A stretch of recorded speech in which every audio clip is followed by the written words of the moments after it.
You be quiet, sir. You didn't hear nothing.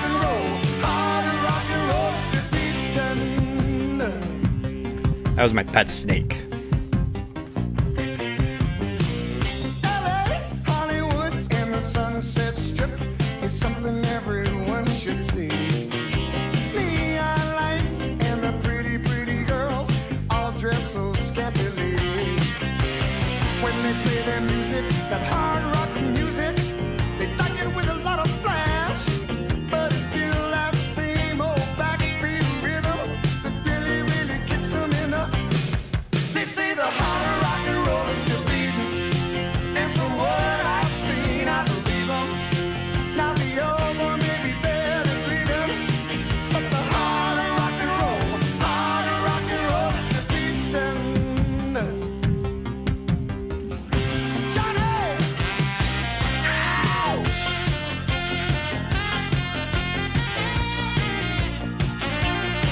Alright, getting set up. Got a new theme for tonight's show. I wish I could change the date. Copyright, a little 1984 action. What's wrong with it?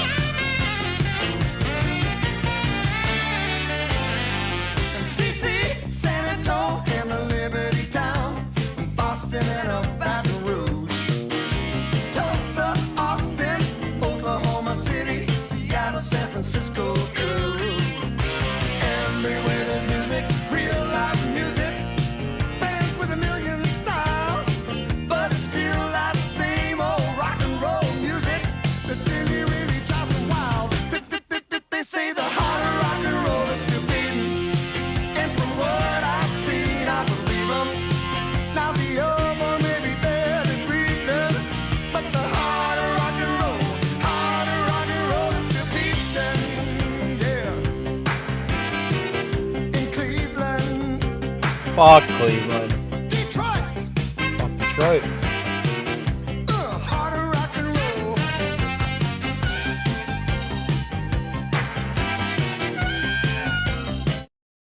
We built this city. We built this city on rock and roll. Built this city. We built this Might be my city favorite on pay-per-view rock period just for the music alone. Just putting that out there.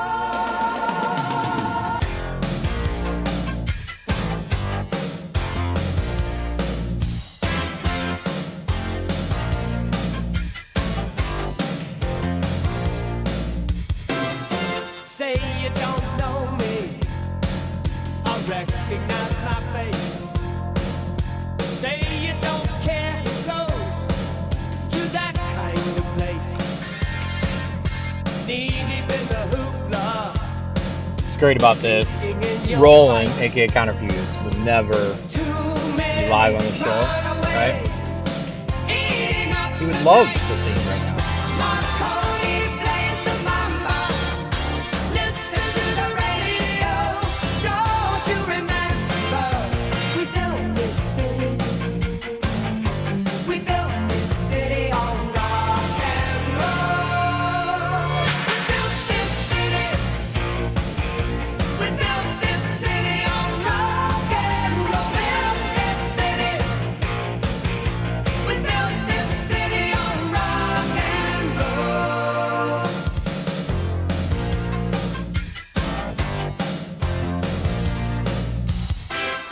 Someone always playing corporation games. Who cares? They're always changing corporation names. We just want to dance here. Someone stole the stage. They call us irresponsible. Write us off the page. Marconi plays the mama. Listen to the radio. Don't you remember? We built this city. We built this city on rock and roll.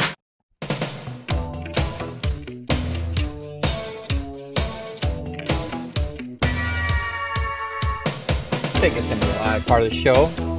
Before the show segment is up, I'm not doing any more of those in a way. By the way, 2 in a row, 2 weeks in a row. Harrison just copied it. I get it. Drive a million miles to be with you tonight. So if you're feeling love, turn up your radio. Big news. The words we use are strong. Exciting. They Good move. reality. See who will fuck it up. But now the music's on. Well, baby, dance with me. Yeah.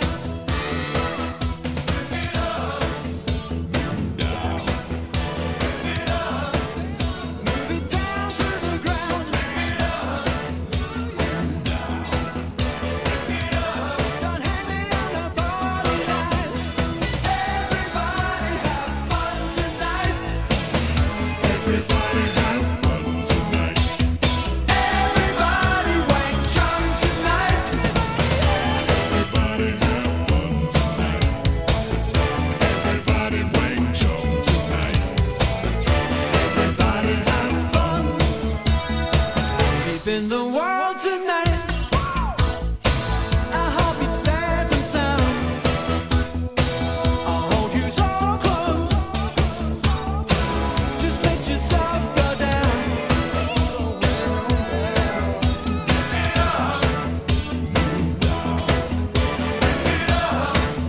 Move it down to the ground.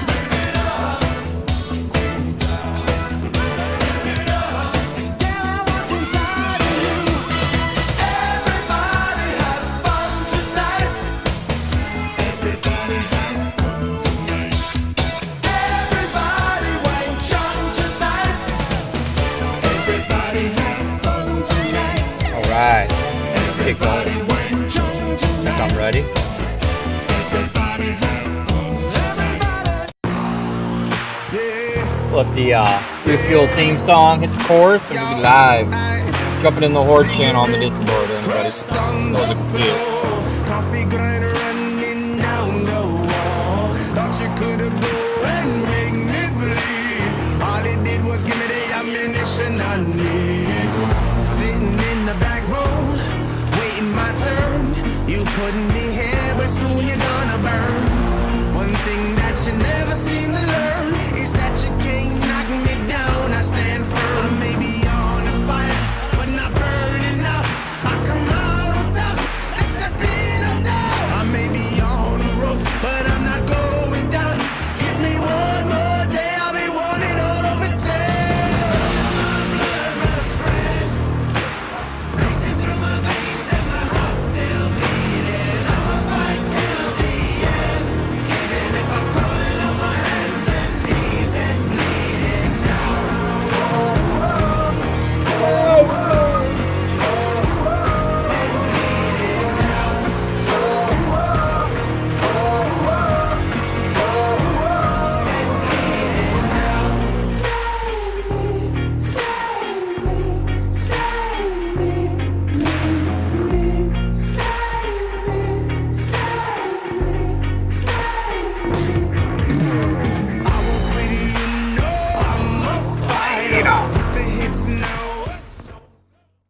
All right, folks, let's go. Live Whore, Refueled 69, noise. Nobody else took advantage of it again. But speaking of 69, it looks like we got OnlyFans sponsoring the first part of the segment of the show. Jason, Oh, you there, buddy? What's up, buddy? You knew I was talking about you. yeah. And the man that brought it to our attention, Mr. Clay Bird, who is currently knee deep in the Matrix, I believe. Yeah. Matrix. Yeah, just in the Matrix. You can see the channel. Feel free to jump in. I really don't give a fuck about tonight. The more the merrier. I don't really care. Big show tonight. Big news. Lots of news. Not only about the show, but I promised some news, and I got some big boy news. And then the news kept piling up. So I'm going to get a lot out there. And then I promised probably last hour of the show. Well, we'll see how long but definitely once the show's done, we'll dive into some WWE, AEW, pro wrestling talk. A lot of talk about today. Talk about what went down last week. I kind of like that format of the more I feel like we engage and have some good conversation, like we talked about last week, it just ties into e-fetting anyway. So I'm all about it. So Harrison wanted to copy JD, obviously, and do a segment before the show. Um, by the time I got it, it started written. We already kind of talked about that, so I'm not going to rehash what we just said in the feedback thread. But all good, Harrison. You got a segment up. Kudos to you, sir. Um, tonight, it's a big show for lots of folks that are, every match has either it's got the in character implications, obviously, with the title matches, but like kind of like we talked about last week is some OOC stuff, right? Can some people get off the schneid? Can keep some people keep momentum going? Um, can we see some momentum even come? It's there for the OOC to see what people would bring to the table. Heading into a pay-per-view, which only has 2 matches on it, if you take out the HOSC bullshit, right? So it's only got 2 matches on the card. And that's unheard of for an HOW pay-per-view. I mean, I've done war games with 1 match, but that's, a giant fucking match. Um, so we'll see. We'll see what's going to happen tonight and where this pay-per-view card lands. But let me go ahead and what I'll do is the opening segment's up, but the show officially starts with Xander Azula versus Eli Dresden. And as I'm getting these results up on the site and on the show, let me switch over to our live screen. Get that going here real quick so you guys. Whoa, we gotta be careful with the crazy animations today.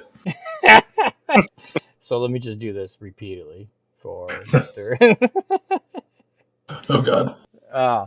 So I like the animations today. It's got an 80s vibe to it, so I jumped on that. The webcam is directly pointed at my I have a stand-in beer, right? So it's not the one I'm drinking, but it's a stand-in right now, right? So even my beer has NPCs. I'm just saying.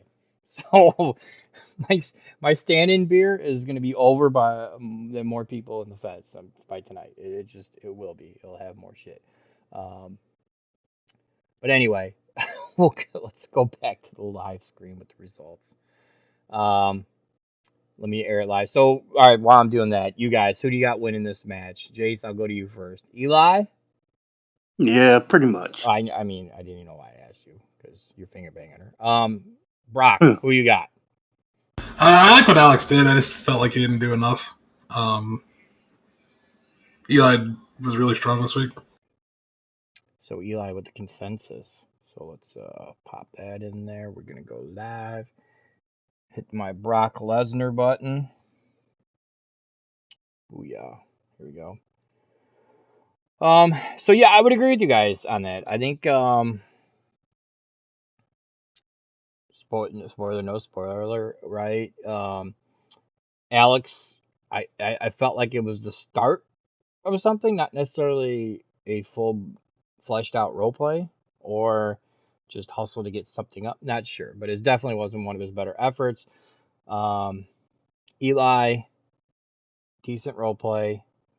Um, trying to stall a little bit because I literally just made it live, so I know they're both reading. So I'm gonna. Um, I think there's both room for improvement for both, to say the least. I will say that.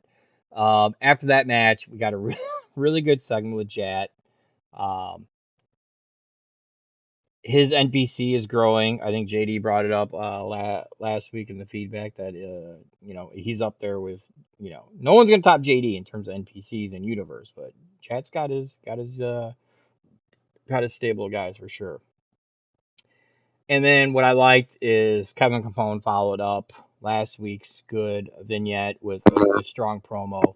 Um, so and then obviously to piggyback off what he was speaking about, our first commercial break, I have to rehash my sector poster. So that's the first part of the show. We got Xander, Eli, Jat with a great segment. Kevin Capone following up with his vignette with a inside the arena ring promo saying, "Hey, I want a match next week." So strong start to the show, both segments and match. But I think I can say now, Eli with the big win. Momentum on her side. Jace, you've been working with her quite a bit, it appears, right? So how's that going? It's going pretty good. She's getting everything down, and she's well on her way. Brock, do you read any of the role plays? Yeah, I am. I mean, I think Eli's just kind of getting into the character more. It's starting to make more sense. It's a little less scattered. I would agree with that. More focused is what I would say, which you are Yeah. lacking right now, right? So I understand. So I will help put sentences together for you tonight, sir. Thank you. I will do what I have to do. I love this poster. If I could use it all the time, I would. Notice I put your name first, Mr. Bird. It deserves to be there. I mean, alphabetical order and all, but It wasn't that. It was shorter. You had the shorter word, so it looked better with the shorter word. it is in alphabetical order now. It is. It is. We can run with that too. I'm okay with that. I'm okay with that. So this match, like again, strong segments. Both Kevin will get booked next week. Really strong segments there. But this pay-per-view match, right? You and Teddy had all the heat in the world. I think some of it's come down. I think it's gone from 11 down to probably like a 7 or 8, right? I think I know you got some stuff going on tonight to get that go up a little bit. Um, so I'm the RP battle is going to be insane, but we need to amp it up just a little bit more heading into it to get some of that fire back. So, um, Jace, what do you think about what I'm saying with the Bird Palmer? That was the title match of the pay per view. You I excited? Or think you excited to see it, or where are you at with that match? I think it needs a little more build. I'd like to see the last show them all three hit up a segment. But other than that, roleplay battle is going to be awesome. I think it's going to be a tight match. Yeah, I think injuries, because Dickhead's putting his thumb up his ass while Sector's in Spain and Teddy's missing a digit, has kind of really hindered the build the last couple of weeks. Maybe a little. Maybe a little, but kudos. I think also the world title matches for Teddy and I took a lot of our focus. Like that's just a lot of writing. You know what it is? It was earned title matches, right? But yes, you're absolutely right, and that's where I'm saying like now, starting with even tonight, seeing what you do later in the show, you can see it start. You know, the focus is going back to this because yes, you both had a shot, both came very, very close to winning the motherfucking thing, so. Uh, by losing that match, I don't think it took away from the match, but you're right, it took away the focus of the actual me versus him part of that. So I get that for sure. Um, so let me go back here. So that took. I'm also really excited about Kevin Capone. Yeah, he's doing well. Like he gets it. I think he's more like we kind of talked about last week. I think he's more prepared or ready to come in HOW and do some shit. I think he jumped in and just was in over his head a little bit maybe, or just wasn't sure what he was getting into, right? So yeah, I'm interested. I think we played it right this time. You know, let's do a vignette, let's do a promo, let's do a match. Kind of was the thinking here. So yeah, his segment's really good. I like what he said. I like the attitude behind it. I like what he was saying. He said, "Man, humility there," but he also says, "Hey, give me somebody. I'm ready. I'm talking to you, management. I want a match next week. Let's go." So yeah, I'll book him. Obviously, that led to the commercial. We're coming back. We got Doozer and Mitch. So as I get this next part of the show live, Chase, who you got in this match? I'm gonna go with Mitch. What about you, Brock? What do you got? You got Mitch getting off This the is snide? This is the one I didn't get to read a whole lot yet. Okay. Just the one I didn't get a chance to pay attention to. With the week I had, surgery was fun. Yeah, how was that? Was that super fun? Yeah. Poferol or whatever it is, that's a hell of a drug. So like, how long are you on the shelf, like injury wise? So like, what are we talking about? Reed? So I got 9 digits till August the 10th, I believe.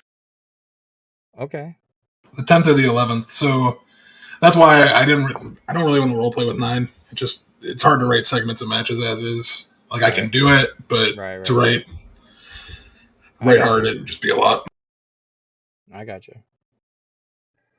All right, let me do a little refresh. Let's go, Doozer Mitch. Now, neither one of these assholes chose an RP category, so I docked them all the points, both of them. So it came down to they squashed each other, and I fire them and they stab them both in the eye. That's kind of what the match says. Use the RP category, assholes. Use the RP category. Thank you. See, if I had 9 digits, I definitely would forget to use the RP category. So it just doesn't make sense to me. But I digress. All right, Doozer Mitch. Both need a win. Doozer's return to the ring. His last HOSC was his last four-way, if you will, four-way into the matches of HOW. A fight, if you will. I need another beer.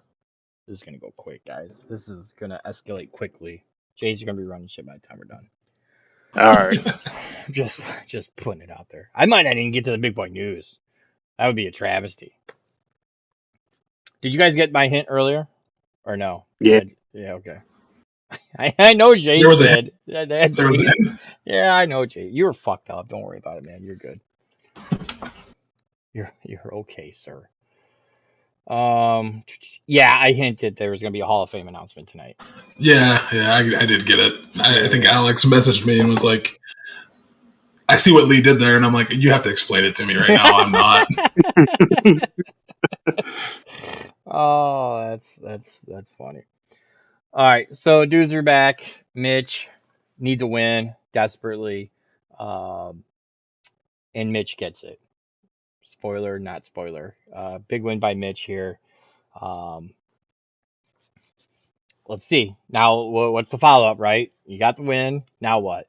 I don't want to hear any more woe is me. I don't want to get on the pay per view, or I don't deserve to be on the pay per view.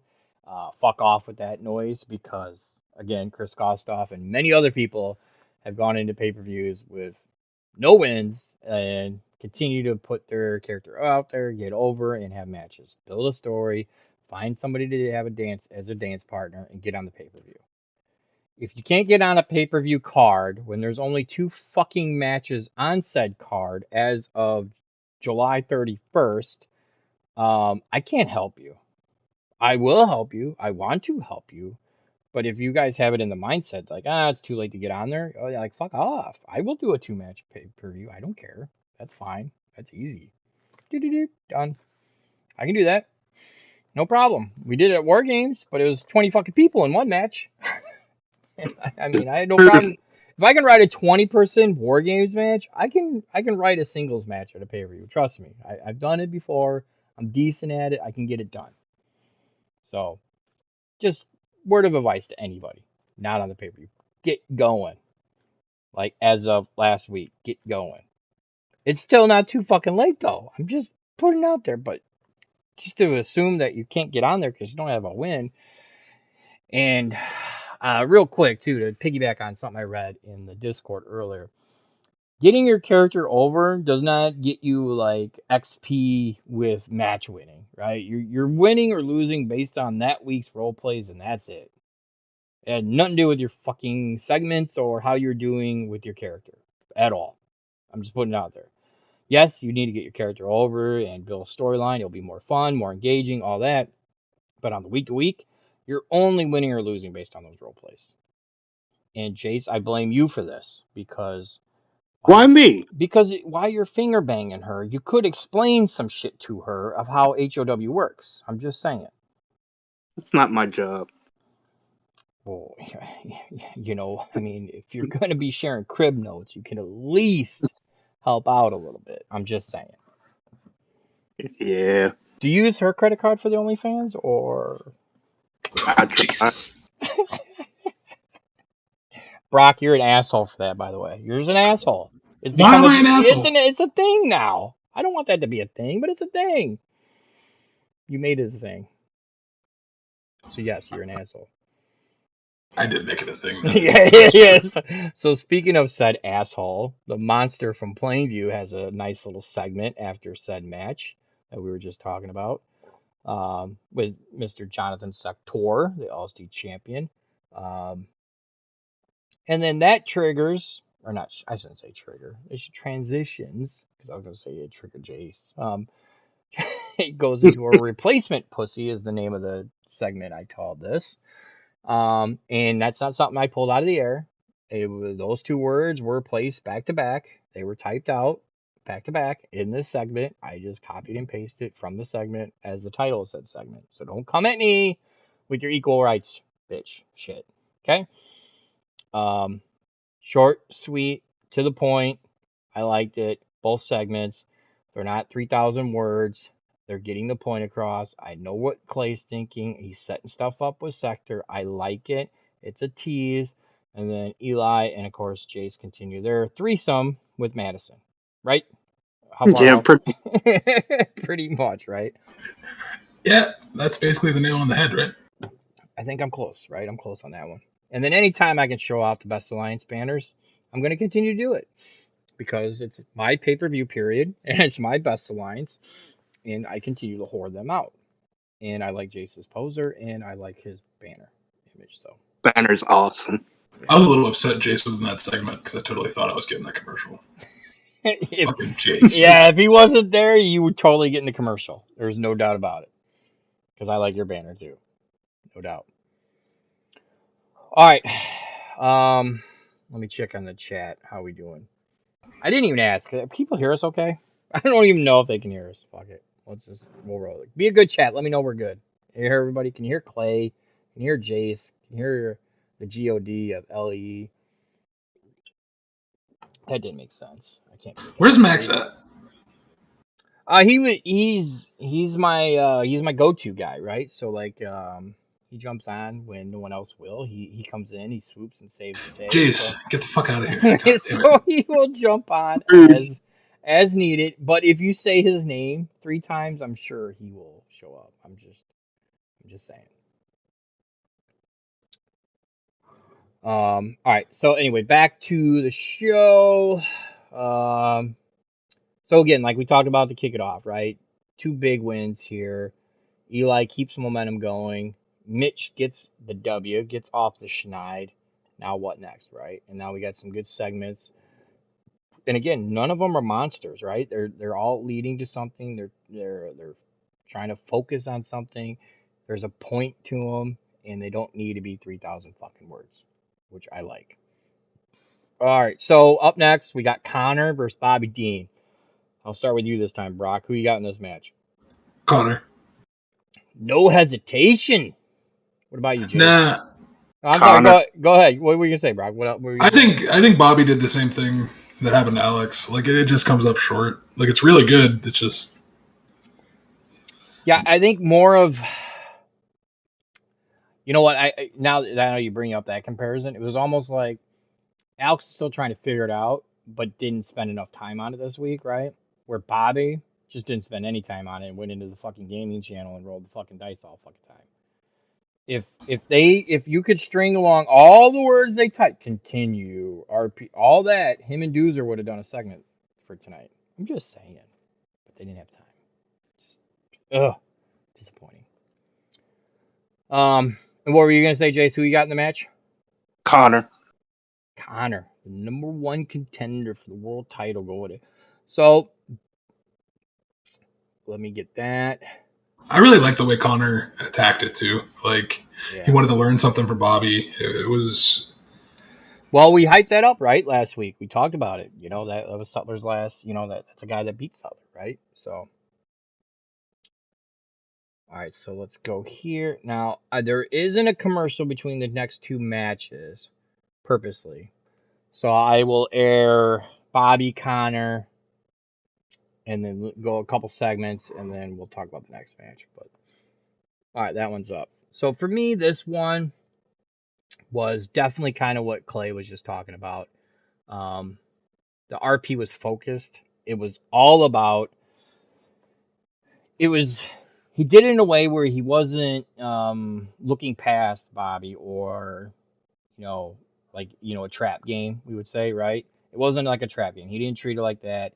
Um, but he was using the kind of the storyline that we talked about on the horror last week and the idea behind the booking. So yeah, kudos to Connor. And yes, Connor does pick up the big win here and continues his momentum. Which, if this is on TV, I don't see how the crowd isn't going to be fucking lit for Connor Hughes going for the world title, right? So, um, I like where we're going. At any point, he could lose a match and derail some momentum, but kudos to him with the win, right? Now for Bobby, what's next? Could have had a better showing for sure. Just for Bobby to say he beat Sutler and Connor, I mean, he has the right to a segment next week saying, "Hey, what's up with this?" Right? Of course. But I'm just disappointed in the effort. There's no doubt. He had an opportunity there to force his way into some shit, and just didn't do it.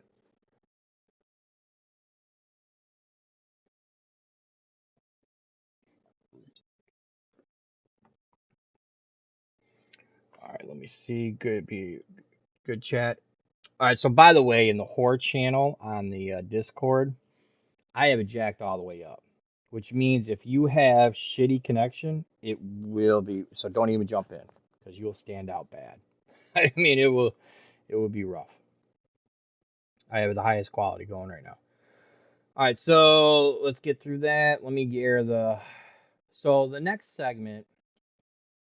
Now, I will dare say I like the segment that I'm reading here more than the RP that Alex wrote. Um, Not because of the length or anything like that. It was again a shorter segment, but it had focus and it played off Jat's NPCs. So kudos to Alex for a good segment here. Again, I'm not gonna deep dive in each segment because I want you guys to fucking read this shit. You're getting the cliff notes as we do the horror, right? That's the whole point of this. Um, Now the segment after this, and Max, if you're listening, I need you to jump on this. I need to talk to you about this segment. I'm calling you to the office. I need HR. HR, ding, ding, ding. I need them to report to the office. Oh, this beer is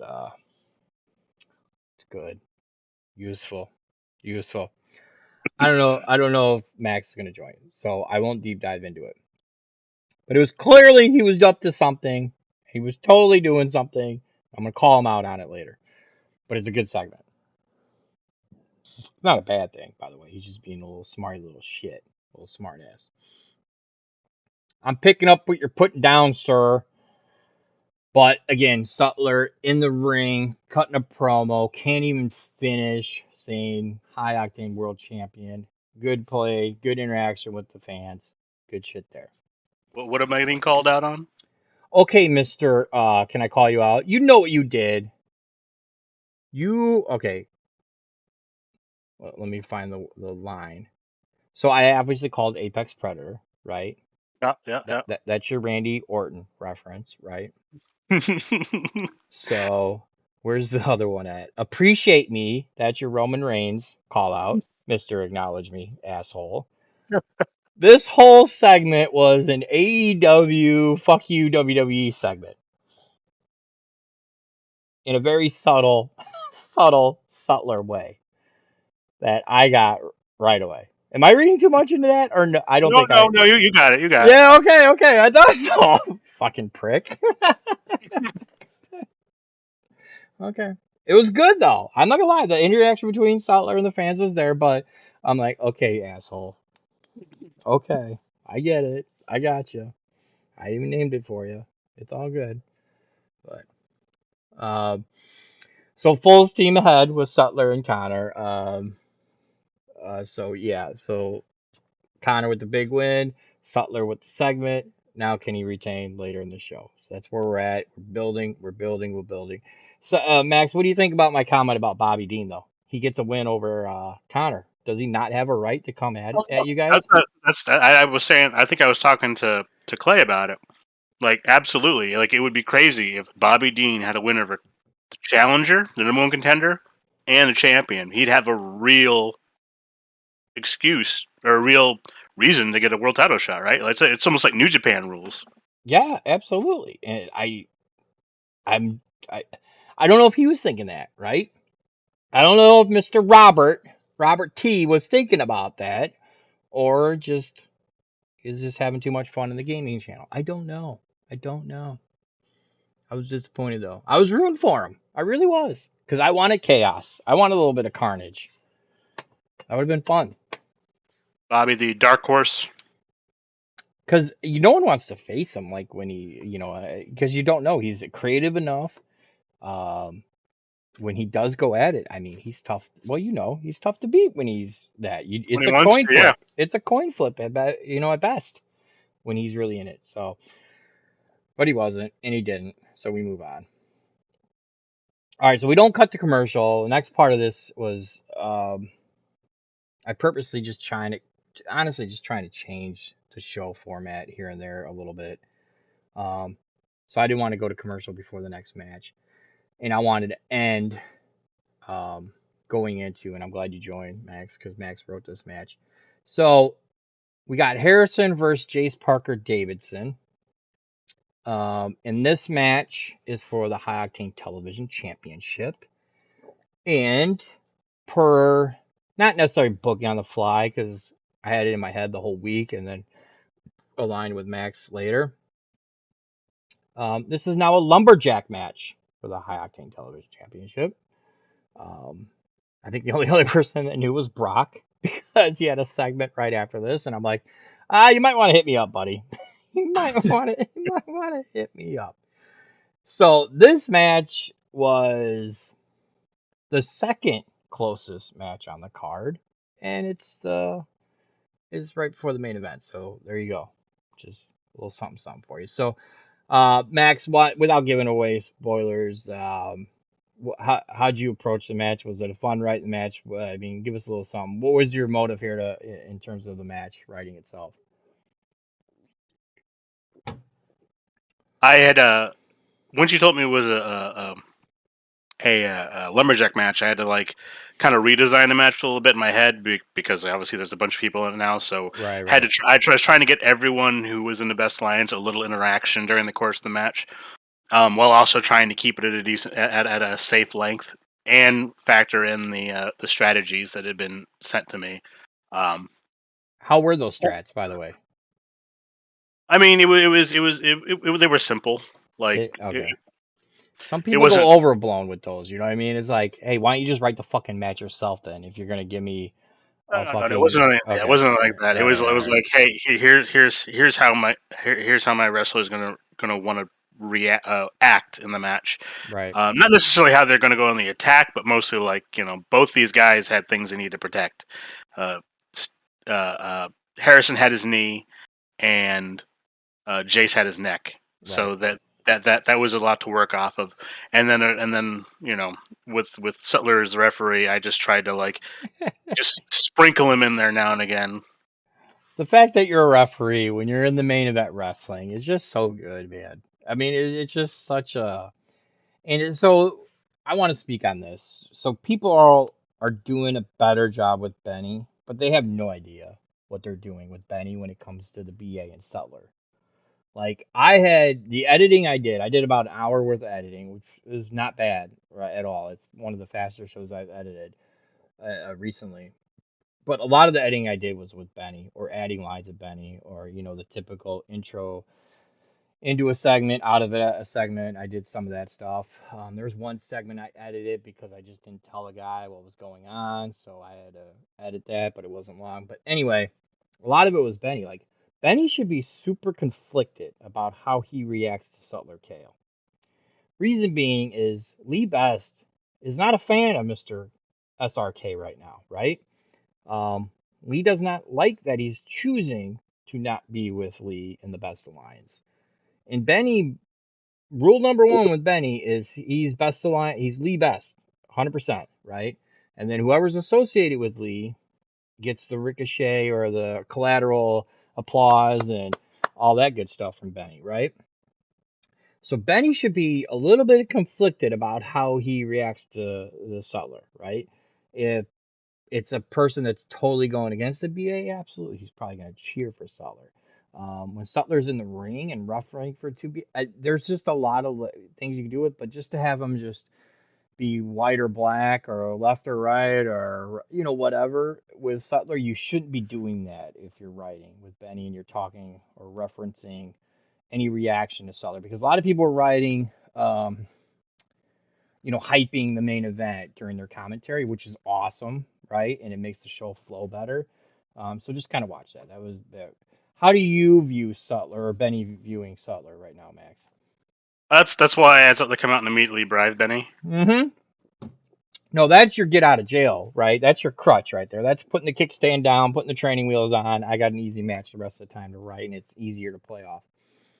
But everybody else, like leading up to that moment, they should have been conflicted, right? Yeah, no, definitely. Again, that's what I kind of figured because he's kind of like when a heel commentator has a heel, he wants to be like, oh, this is a great heel, and on top of that, Sutler is kind of like weirdly connected to the Best family, but not really connected to the Best family, Right. and so Benny spent most of his career wanting to cheer for the Kales. And then at the same time, Sutler's also kind of giving him bribes. So he kind of likes him, but then he doesn't want the boss to necessarily think that he likes him. But then the boss put him in the match, so he must want him there for a reason. And these are all Best Alliance guys, so yeah. Yeah. Conflicted. Conflicted. Oh, absolutely. Colin, what are you doing, buddy? You awake? What you doing, sir? Your phone, who this? Your phone, who this? There's too many numbers in your new phone. I can't even fucking follow it. It's foreign. There's a plus sign. There's math involved. There's digits and spaces. I just can't handle it. How you doing, sir? I'm awake, so that's good. So that's good. I appreciate it. Are you following along with the show, or are you just kind of jumping in? Yeah, I had the Twitch stream on in the background while I was waking up, and then I was like, I'm up now. I'll go to my office, and then now I'm here. Now I'm here. I did have a question though. Yes, sir. And yes, sir. It's not a negative question, but it's just that means it's gonna be negative. When you fucking leave no. I mean, like that match, Harrison and Jace it's great, but what was the point of the TV title again? What do you mean? Like, was it not meant to be like guys under 10 rank? They're declining because Jace keeps defending said title. All right. So, okay. Yeah, he won it when he was outside the top 10. Okay, because my concern is with Jason the belt, it's not. He keeps climbing, and the fucker keeps winning. Jace, shame on you. See, you made Colin question everything. Jace, just don't show up. No, show your match, and give it to the people who need it. He keeps winning. Now Harrison was ranked. That's my point, right? So it's like Jace has kind of been on a little streak here. So obviously we got past the match. So kudos to you, Jace, for retaining the title. Were you concerned? What were your thoughts on the RP battle with Harrison? I knew it was going to be close, so I was skeptical on whether I would retain or not. Cool. Brock, who'd you have in that match? Not Jace, because he's terrible. I'm kidding. Jace is just too horny. I think that's the problem. His role plays in his life is too horny. Is it TV? I mean, if we think about it as a TV title, right? Yep. The network just doesn't want a horny OnlyFans champion. Well, again, Is this now the OnlyFans championship? See, Brock, I told you, you asshole. Every time someone new comes on, they're making it a thing. I told you, you prick. You made it a thing. I don't like it anymore. I'm sorry. Make it a thing. Get off your drugs. All right. You stopped liking it when I made the reference. We were starting. It started early. Trust me, sir. Okay. It started earlier. Okay. Trust me. I already gave him shit for making it a thing. All right. So So that takes us into our final two commercials. Let me get those. Did anyone mention the follow up to that match? Oh It was shit, kind of a we big. glossed right over that That's because like last we time. start because Yeah. Colin brought up OnlyFans again. So I was yeah, like, yeah. yeah. Let's talk about that real quick. While before I hit the F5 button. So obviously, leading into War Games, the whole point was for Lee to literally get half the Fed, if not 97% of the Fed, to join him to get the world title and all the belts with the best lines, right? Civil War, split it right down the middle. We come out of War Games. Obviously, Lee's first focus was Sutler, sign the deal, BA, let's make it happen. Not happening, right? So Lee, he's a vindictive prick right now, and it's his pay-per-view period, the bottom line, right? Already taken out an NPC with a bottom line. He's booking BA members against each other, right? It's the old Dark Knight scene, right? Break the cue stick in half, let's go, right? One's staying, one's going, two going, whatever, right? So the whole point of the lumberjack was to get to the post-match shit, which I again thanks Max for reminding me because got sidetracked with horny talk. We got horny talk. We got sidetracked again. See, Brock, again, it all comes to you, fucker. Maybe we need to edit this segment real quick. We got to change the names real quick. So anyway, is it hold on. okay? I was just going. Okay, you go first. All right, I was just gonna say. So that led to the post-match segment where I always knew someone was getting kicked out of the best alliance this week. I didn't know who. I was kind of waiting to see how the matches played out and all that stuff. But it was very clear to me after last week and leading up and not seeing anything on this week's show that one Cancer Giles gets the boot, and he literally gets the boot taken to him by several members of the BA, and Cancer Giles is no more, which greatly led to my booking of the commercial where I show his Best Alliance banner for the final time with the world championship around his waist, in the tights and on his shoulder, because that's what he could have been, and that's what didn't happen. He didn't. Whimper, whimper, whimper. Lights off. You're out. Sorry, sir. Why you got to give him a storyline for my HOFC match? Why you got to give him Because some you weren't heat? doing shit, so I gotta do something. Sorry, I moved country again. Well, you know what? If you would just quit playing Where in the World is Carmen Sandiego, Dickhead now. I'm trying to trash talk as my character is. So it's hard for so you. I can I was tell. trying. It is. It's hard. It's hard. I can tell.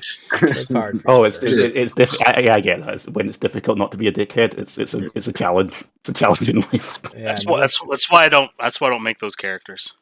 you just got to be I a don't dickhead usually all the do that. time. The Yeah. fucking Pex Predator. That's So the only thing I have, the only thing I thought Recognize about me. on the thing with beating up recognize him. Giles. Oh, The thing with beating up Giles, I thought it'd been better if I was written as like not participating in it, but it's okay. well, that's what you get for the opener and not communicating to Max. So you had That to. doesn't have anything to do with You it. had to participate, sir. You had to under orders, or you I need didn't to get know. back. What I you need what to you know can about do these things. what you can do is you use that as your conflict now. Oh yeah. No, I understand. Yeah, no, you're right. But You're right. in your next role play, you go back to that scene, right? And what you make it clear is when you were beating him up, you said, "I'm sorry, I love you" under your breath. I think I don't think and I Harrison can have. Go ahead. Harrison, like, the spot there is he just like picks him up. He doesn't really hit him. Like, he doesn't hurt him or anything. He He just picks him up off his. participates, but he's unwillingly participant, maybe mentally, right? But he knows what he's got to do, right? Yeah, he's also in the ring with a bunch of fucking sharks, and they'll just stomp him if he doesn't. This is true. Very true. Yep. No, that makes sense.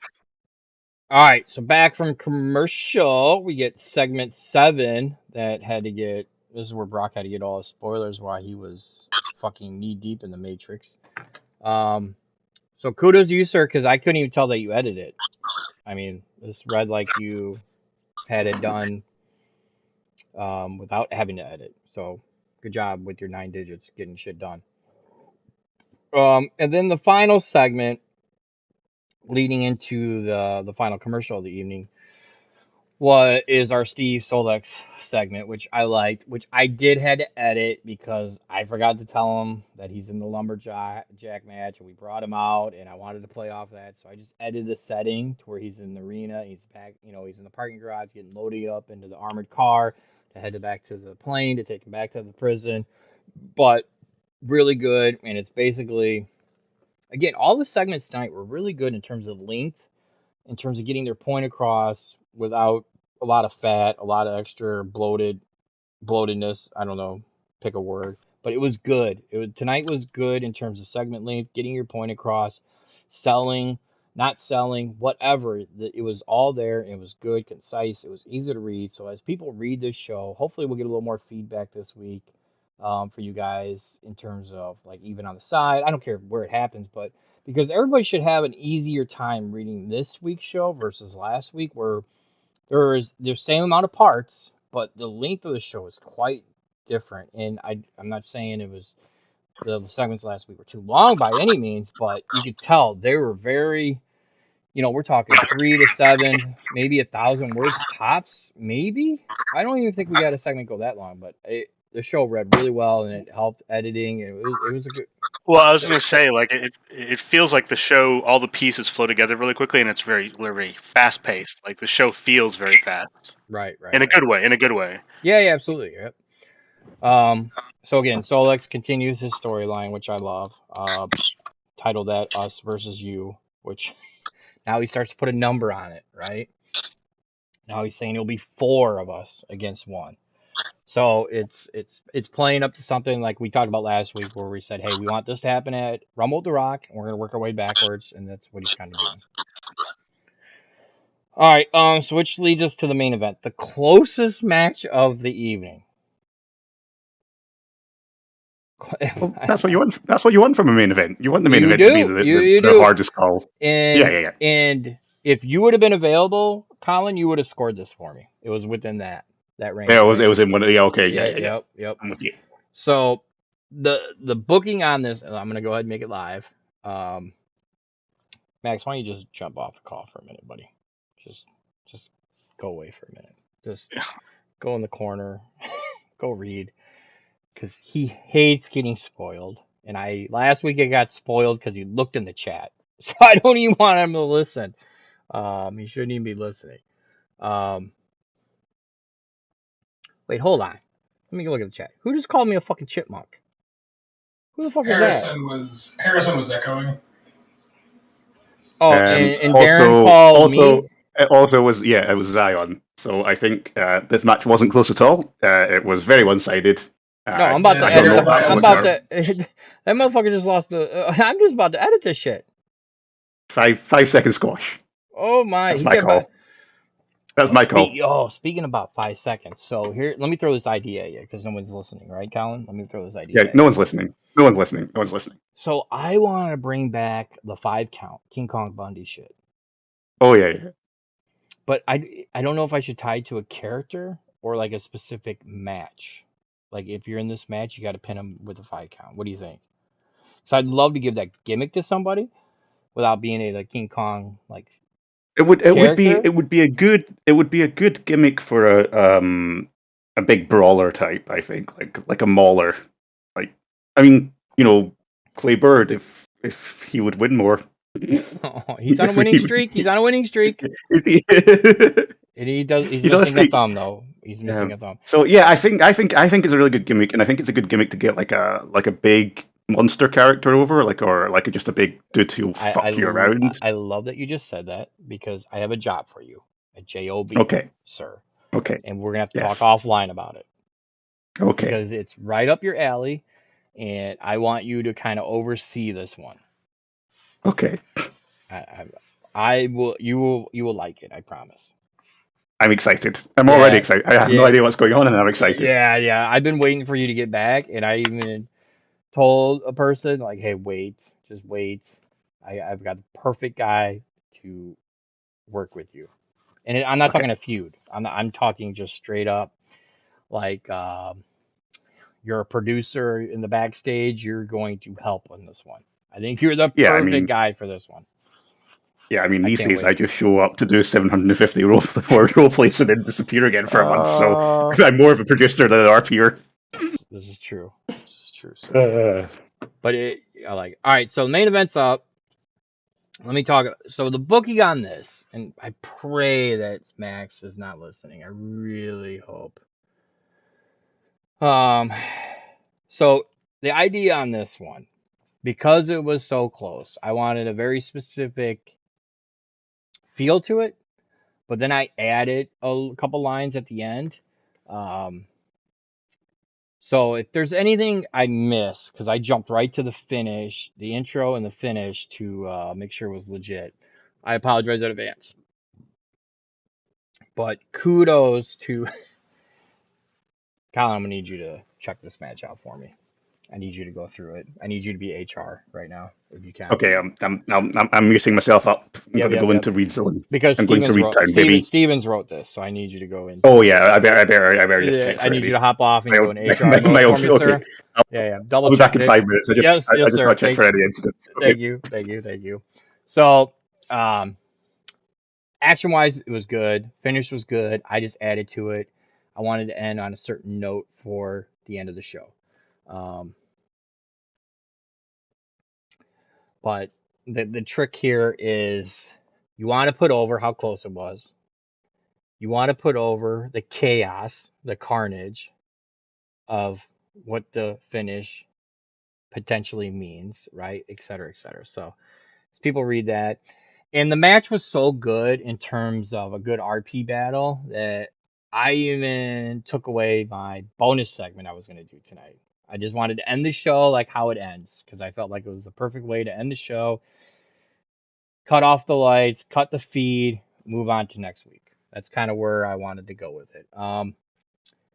So Brock, let me ask you. I don't know if you've been reading. Thoughts on who you thought was going to win? I had Max winning. Zion was good, but I felt like he missed the mark a little bit on some of what Sutler had been doing lately, and the story Sutler told. And Max attacked that really hard. No, he did, and that's one thing I didn't hold too much against Darren, but because just I knew he hadn't been reading too much. But you're right, 100%. You're right. Jace, how about you? Who would you have winning the main event? Sutler. And Sutler, who'd you have winning the main event? I had me winning the main event. All right, did you finish it, buddy? I did. That's why I popped back in. I figured if there's any spoilers, you're keeping from me at this point. Yeah. No. It was a good match. I think Darren put in the effort for sure, but I don't think he had. It was good intentions, bad execution type of deal. I talked to him for a bit after about just like giving some pointers. I think that he's come a long way with his character development and understanding his character. I agree. I think that his first one, not the first part of his first one, his promo in the first one derailed him a little bit. Only because it just opened him up to attack. If you take it on itself, it's okay, right? He's always been better. Like we talked about this in horrors going back 20 years. Some people use dialogue to hurry up and get to the unspoken words, right? Because they're better at that, right? The setting and the description. Some people fast through the setting and just because they're really good at a promo, right? And they just can't pull it off both ways, right? The ones that keep winning or having they can do both, right? On its own, you're right. But then I think I said this last week when I said I put all the RPs in a word and I read them together, right? Yeah. So one thing I do as well when I do that is I read the challengers first. I always do. I read the champs last. You got to beat the champ.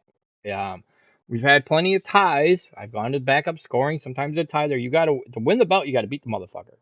Can't tie him. Can't lose. You got to win. So I've always scored the champions last. Always have. Always will. So when I read Darren's, it scored good. It was good. Then I read Sutler.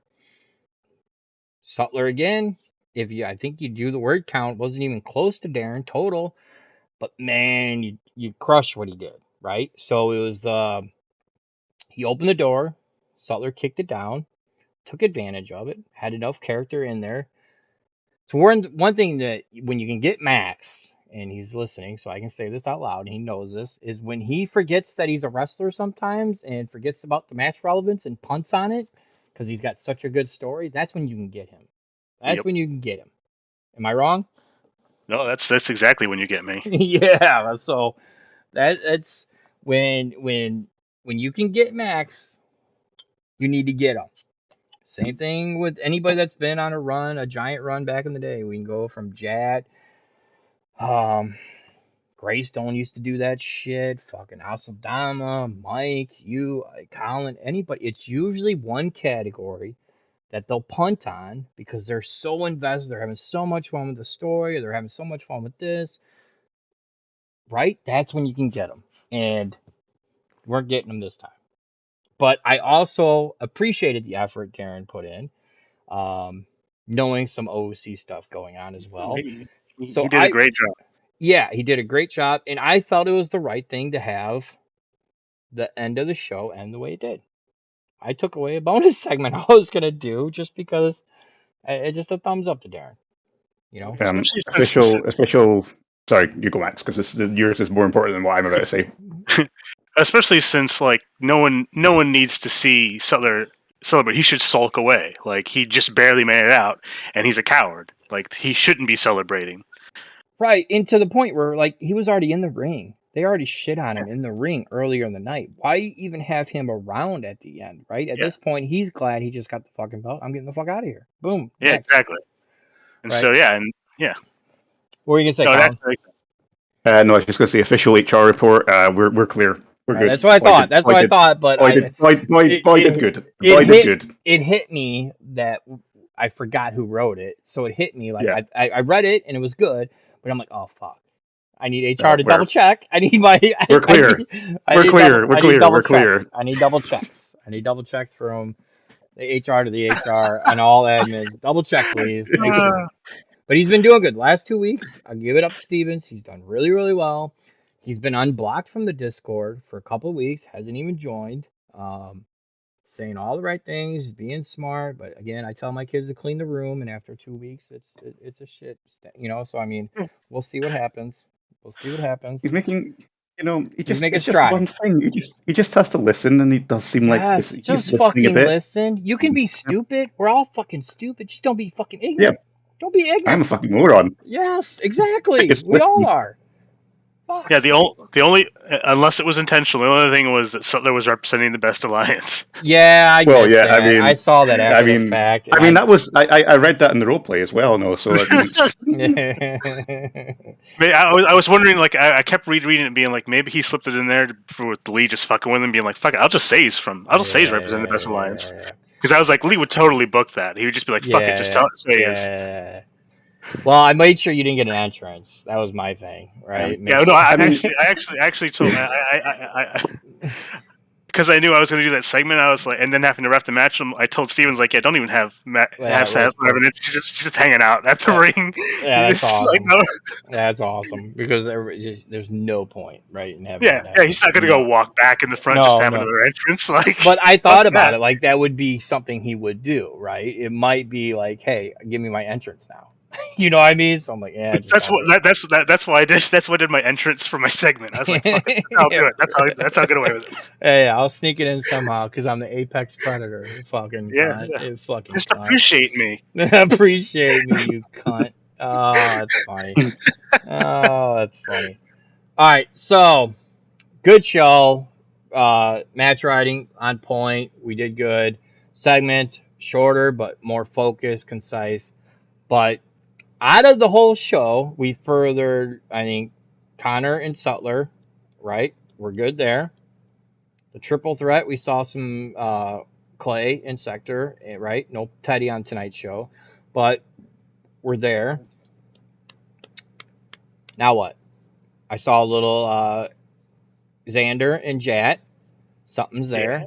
We got the threesome with Jace and Eli and Madison. Oh, don't call it that. You're making things worse. Making things worse. Well, at this point, I might as well lean into the shit that you and Brock are fucking doing to it. I know Well, you can. it's not us. It's Jason's roleplay. I, He's a horny and man. I should own up to the fact that I keep every time I mention it, I talk about him finger banging her. So I take ownership of that as well. So I apologize. Not really, Jace, because you do like it, dickhead. I know you He's do. horny. It's He's okay. It's horny. okay. I If think you're assuming that everybody that's in this chat isn't horny e-fatters, I think you're mistaken there, sir. I'm just saying. I have please. But again, I think someone said it. I mean, maybe Brock. I can just go to RedTube because I choose RedTube because it's 97 red, right? I choose Oh red. yeah, I mean I'm done. you got to see Brad Strong. Yeah, I gotta That's stay keeping consistency. Got to keep consistency. consistency, synergy. I'm making sure we stay on brand. I'm only there for a minute tops.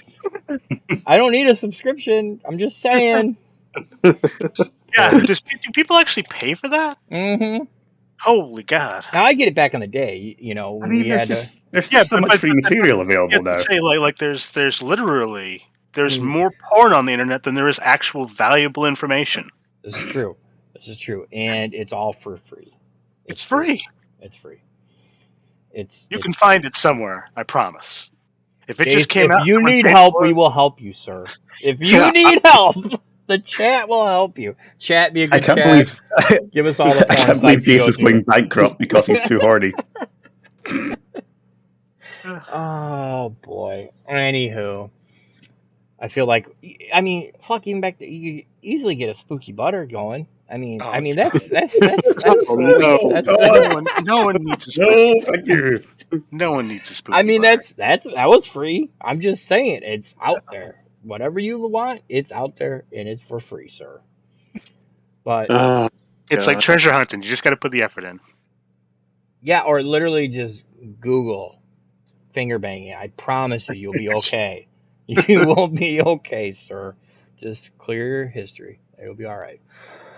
All right, good show. So some announcements. Let's get some eFed news before we do our. I really liked last week. I don't know about you guys, but Max, what do you think? I really liked the pro wrestling talk we did at the end of the show last week. I think I did too. Well, I think it's we're relevant. Wrestling. Yeah. Well, we're wrestling fans, and I don't know about you, but I don't know. I don't have a lot of people around me I can talk to wrestling about. Right. So I just love talking wrestling talk. Yeah. I loved it. It was great. It's like we're all fans of different teams. We're all being fans of different stuff. So it was awesome. So I definitely want to dive into that a little bit here before we end the show. All right, but let me get into some HOW stuff. All right. So between last week's show and tonight, I found out my daughter's next heart surgery has been scheduled. It is on August 19th. We will be spending the night in St. Louis, downtown Chicago. Everything goes well, knock on wood, right? Be leaving Friday morning, the following morning. Doesn't go well, that's a different conversation, right? So, with that said, and because of how big of a weekend, I am being so optimistic. I am trying to be positive, and I've always been negative. I always look at the worst case scenario. It's part of my job in real life. You got to plan the worst case scenario. So you're always looking at the most heinous thing that could happen, so you're prepared for it, type of thing. And then same thing in e-fetting. I was really burned out. I'm only looking at negatives, that type of shit. So I'm really trying to be positive because I need some good karma in my life, because this is the once a 3-year thing where if it goes sideways, she gets put on a heart-lung transplant list, right? And she's too young for that fucking shit. So I'm being really positive. We got to move. We got all this drama around her. She's got to do this right before new school, all this shit, right? So I'm being very positive. I'm being focused. I'm going to be a good karma guy. Positive vibes only, right? PVO. We're going to do that. So I told the boy, we're going to get wrestling tickets. So I got AEW and Rampage on the 20th. That's Friday night. That's literally the next day after my daughter's heart surgery. I think I even told Max the other day, I don't know if I'm going to be able to go to that fucking thing, but I bought tickets. Worst case, I can sell them, make a pretty buck on it. Best case, I'm going to have good news on Thursday. I am going to be there because me and America missed out on Money in the Bank when we could have been there when he did that shit. I swear to God, I wasn't going to miss it. But if I do, I'm going to make some good money on it. And it's because of family shit that I can't attend, right? HOW is a pay-per-view on Saturday, right? Bottom line, the 20th, the 20th to 21st, we got SummerSlam. So what I'm going to do is I'm going to add a weekly show. I'm going to add one more show. So that weekend is the week you guys are role playing. And I don't have to worry about posting a show. Don't have to worry about somebody else posting. And because there's only 2 matches on the card right now for Bottom Line, in terms of regular matches, you take out the HOFC shit like we were talking about, it'll give everybody one more week, because I do feel like some people have really gotten focused the last couple weeks. Maybe we can add a couple more matches. So the idea would be next week is not the go-home show. The 14th will be the go-home show. So what we're going to do is we're going to add a show in Milwaukee. We'll go to Milwaukee. I can't pronounce the name of the motherfucking place. It's let me bring it up real quick. It's the FISERV, the Preserve Forum in Milwaukee. Fuck those cheese guys. But anyway, we're gonna add a show on the 14th. It'll be in Milwaukee, so we'll go Detroit next week, Milwaukee on the 14th, Bottom Line on the 28th. Now a week later, and that is. I have to plan worst case scenario, but I also try to be very, very positive here. 19th, heart surgery, right? 20th, I go to AEW, see CM Punk come back, right? Maybe. 21st, I'm hungover all day. Either good or bad, I'm going to be fucking destroyed. Mentally, I'm going to be very, very sad and very despondent, or I'm going to be super, super happy and I had a great night Friday night. I'm going to be in no condition. So let's have the RP and the pay-per-view period on that week where there's no show. We don't miss a beat. We add one more show. We go from 6 shows this RP period to 7. And I think from March to Glory to War Games, it was 9. From Iconic to March to Glory, it was 8. So we're right there. So any concerns from you guys for me doing that? No, absolutely not. That makes sense, and it gives us 2 more weeks, right? Yeah, 2 more weeks. The 7th and the 14th. You got 2 more shows. Yeah, perfect. That's great. All right. So, Brock, you cool with that? Oh yeah, for sure. What do we need to do? Jace, you good? Yeah, I'm good. Chat good? Everybody good? All right, they're good. They're good. So I'm we're gonna. good. I mean, it doesn't seem like you care about me, man. Yeah, I mean, I don't, because you're not gonna do anything anyway. You're fine. You're good. I know you're. I'm a producer. I'm a producer. When are you ever negative? You're never negative. I don't even have to ask you. I know you're good. You're good, sir. Okay. All right. You can't even come back for another week, so I know you're good. Okay. So we're gonna do that. It will add one more show. Detroit next week, Milwaukee, then Chicago. So we're not even at the crisscross. It kind of flows in. We should be good with that. Everybody gets 2 more weeks. Get on the show. Get on Bottom Line. Earn your way on. Next week's show, obviously, we're gonna have we'll have another TV title match. The Octane television title will be defended one more time. Again, we'll have Kevin Capone debuting in the ring. I know Jace, you had a new referral. I'll get them in a match, and then we'll kind of go from there. So thank you for being lenient or whatever you want to say. I just appreciate you guys understanding me wanting to add one more show. Just because that week, I mean, it's gonna be yin or yang. It's not gonna be down the middle, right? It's not like if I get bad news with the daughter, it's not like I'm going to fucking AEW the next night. I'm gonna, I would have no fun. I just sell them, get some money because I got hell coming, right? And if it's good, it's gonna be a really good, potentially amazing night, which we'll talk about here shortly, right? Potentially. So either way, it's just, man, that's just too much going on that week, and. We knew it was coming. We didn't know when they would schedule because all the COVID shit started coming back up. They're basing it on counties here in Illinois. So, like, if your county's in a substantial or high risk, you got to have masks indoors. We don't even know if they're going to keep it. I mean, who knows? It might change in a week. But right now, if they do change, it would be later in the year. So there won't be any more changes per se for this pay-per-view period. So appreciate that, guys. All right. So the other thing I want to talk about. Let me we'll get off the live screen here. The big news. Big news. Hall of Fame. Big news. Big Oh, news. yes. News. Hall of Fame. Big So, news. So Big news. So here's the thing, right? Sorry. So the okay. So a lot of people are going to be pissed as soon as they hear this, okay? I know this, and I'm okay with it because this person should have been in a long time ago. I don't know how I didn't do it before. You know how. You know exactly. I'm just Yeah. so let me just add an image. I'm gonna add an image to the stream here in a second. So here's my thing. Um, I think this person's contributions to the show have been underappreciated for years. I think this person has been a mainstay on the roster. Um, I mean, I'm struggling to sell it because I did, again, I added the Hall of Famers today to the Discord. You guys all got gold. Sorry, Colin, you're no longer pink. You're gold now, sir. Um, Oh, it's nice. I yeah. appreciate it. So the Hall of Famers have access to basically everything in the Discord. I wanted, because this was on my mind and I wanted to put in a Hall of Famer tonight. I'm like, you know what? The Hall of Famer should have something on the Discord. We should, not only just a roster page. I made the roster page, right? Hopefully you guys have checked that out with the Hall of Fame page, right? Where you can see Yeah, each sweet. year. Yeah, I felt like that was really, really cool. Um, so let me add this. So I'm trying to add some more stuff to, you should get a perk of some kind, right? Being a Hall of Famer.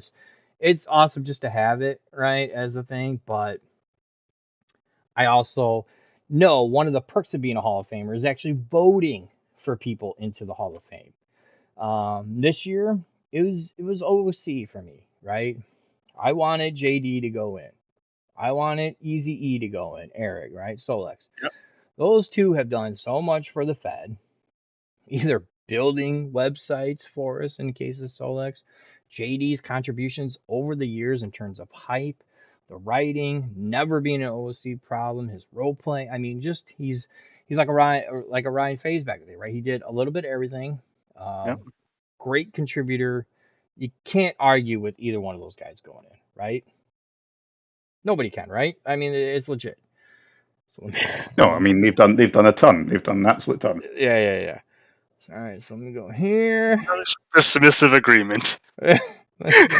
Yeah. Yeah, that was No, I mean very dismissive. it was a Very gentleman's agreement. dismissive there. I was just half distracted because I know what's coming and I'm just waiting for it to happen. I don't know if you know what's coming, but I'm sure you might. So we'll just leave it at that. So this is again, everybody's gonna be mad at me when this happens, and I'm okay. I have big shoulders. I'm fat and out of shape, so they're huge. I can take it. I can weigh it, and this is me putting three people into the Hall of Fame in 2021. This follows a pattern that I've done over the years where I've always put in who I wanted to put in based on certain criteria, and then I let the Hall of Famers vote, right? The Hall of Famers, this is news part one. Hall of Famers are going to vote this year. No one might get in. We've had years where no one got in. A majority of the votes, you know, and I know you guys have all talked on the side of who should go in, maybe this person, that person, maybe no one, this, and that, maybe old golden era. It's been so long now since the 2002 start of the Fed. That a lot 19 of the years. guys, yeah, a lot of guys don't know those guys, right? So it's hard to Yeah. put them in. So we did the golden era, right? Where I'd nominate them, I'd put them in, whatever, right? So there will be a fourth person potentially. There's a spot for a fourth person to go in this year. And the Hall of Famers are going to vote. If you're active, not active, whatever. I always give them an opportunity. I even hit Narco. Me and him still talk, right? So we were talking about Manchester United where they got a couple signings. So he like, man, is this dude still around? He should have went in back on the day, that type of thing. Or like, man, I ain't fucking reading shit. I ain't voting. All good, right? I've had those comments to me, which is fine, right? But I'm always going to hit them up, right? Because I talked to almost all of them, all the Hall of Famers, almost all of them. at least once a month, once every other month. Even when you guys flake out on me, Jace and other people, I send like a monthly message, random hola, how you doing? Wellness check. You know, I've always checked in on people. All right, so there you go. Your new Hall of Famer is on the screen.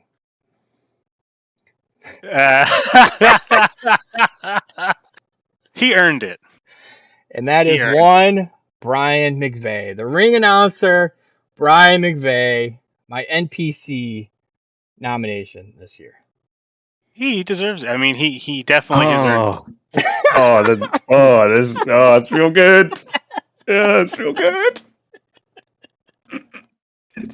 So Brian's been there every fucking week. His efforts are underappreciated. The dude causes no headaches. And guess what? Every week he does his job. And he does it well. And he's been here forever. So he joins Joe Hoffman and Benny Newell as HOW original staffers that are now part of the Hall of Fame. Well done. Well earned. Well earned. Yes. Well earned. Yes. So I'm proud. I'm proud to share a Hall of Fame with him. I hope he gets a vote. I don't know how he votes, but I hope he gets a vote. I hit up Brian, like the real Brian. I'm like, hey dude, you're going to the Hall of Fame tonight, buddy. Oh, that's amazing. Oh, that's great. Oh, that's so good. So Colin, were you right? Were you thinking this was the person you were thinking of?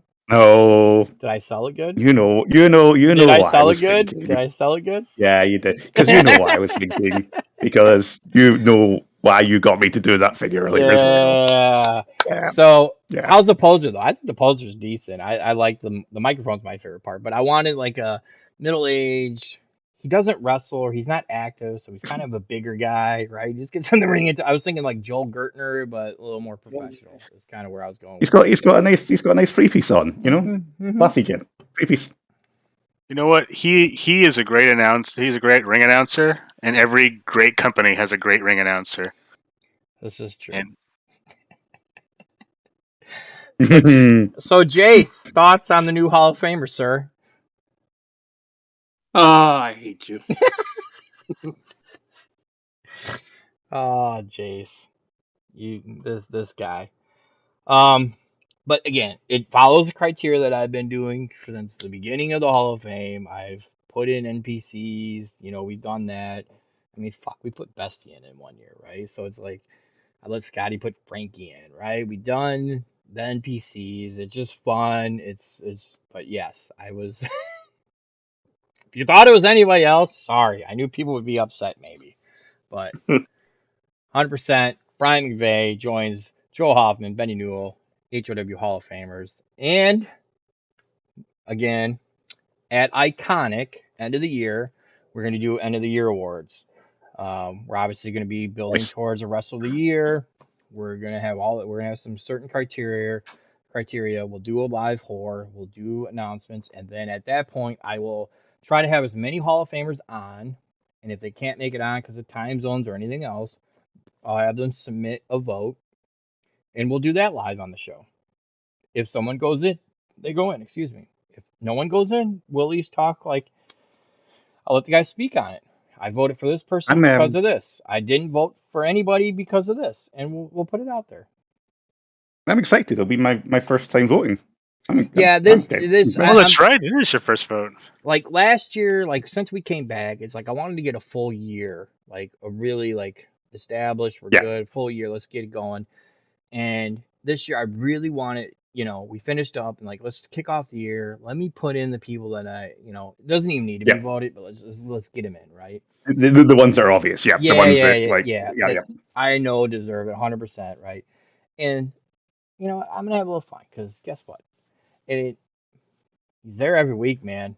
The motherfucker's been with us. He's never no-showed. He's probably the most consistently not fucked with employee too. Well, I was just gonna say everybody either doesn't like him or doesn't hate him or they just don't give a fuck. I mean, he just does it and they leave him the fuck alone. He's never been. He's workmanlike. He shows up. He does his job. He goes home to his family. he just doesn't even. He just zones out during it. He's like, he doesn't even like wrestling. Yeah, He just right. It's just a job for him. Just That's why pays the bills. he's just getting bigger. He's just like tweeting the whole time, right? He's playing like Pokemon. He's Pokemon hunting every arena that we go to, right? It's just Yes. Yes. uh, Exactly that. congratulations, Ryan McVeigh, on the Hall of Fame one more time. All right. So that show is sponsored by Not Your Father's Root Beer. Now we move forward. Now it's on you guys. Now it's on the guys that are in yellow in the Discord, right? Those guys that are in yellow, or I'm sorry, gold. The ones that are in gold are the ones that are going to be voting on the Hall of Fame here at the end of the year. And those guys, I know, have already talked about this in the past. They're going to have to actually put a vote on there. The only thing I ask of you guys is, I know that you're going to have like, hey, who you're going to vote for? We should all vote for this guy. Try to make it as individual as possible. I don't mind the chatter, right? That's part of it. Like, hey, because that might bring up someone that you're not even thinking about. I get that. I just want to make sure that, at the end of the day, it's your opinion yeah, of it's someone not and not, politicking. yeah, I don't want any It's not politicking. groupthink. Yeah. It's not It's more groupthink. like, Yeah. hey, bring up who you're going to talk, your potential guy, right? That's fine, and talk about the merits. What if you? Oh, no, that's not really fair. I was going to say, what if you gave like 4 choices to vote on? That's the next part I was going to actually bring up. So in the past, I've nominated people. I've done the golden era, like a current era, that type of thing. So if it gets to the point where here's what I'm probably going to do. No bullshit. I'll probably give you guys like a list of 10, like 5 to 10 names. Like, Okay. I'm going to have like a couple that I think should go in. And then I'm going to fill out of like if you think about any Hall of Fame, right? It's a Hall of Fame and not the Hall of Very Good, right? I'll put some people that I think are very good on there and just get the conversation rolling, and then you guys whittle it down, and then we'll have a majority vote. If we get 10 votes, someone's got to get 6 to get in. If we have 5 votes, 3 got to get you in. So it's how many votes we get, somebody's got to get a majority of that total votes to get in. That's how it's always been. Okay. And we've never, never. We've had years where people haven't got in because they didn't get a majority. That's for sure. That's okay. I think the list would help me because there's so many people I've forgotten, but when I see their name and start to remember who they are, it comes back to me. Yeah. Yep. No, I have no problem doing that. I will absolutely. What I'm going to do is at Rumble at the Rock, after Rumble at the Rock, I will give the list out, and then you guys will have the whole iconic pay-per-view period to get your vote to where you want it, and then vote. And then we'll have iconic. We'll air the pay-per-view. My idea is do the pay-per-view on Saturday, knowing I'll probably go long with the main event overnight, right? And then Sunday, kind of like an Emmys, Oscars, we'll do an end of the year horror for like an hour, hour and a half. We'll do end of the year awards, and then we'll end the night with the Hall of Fame announcement.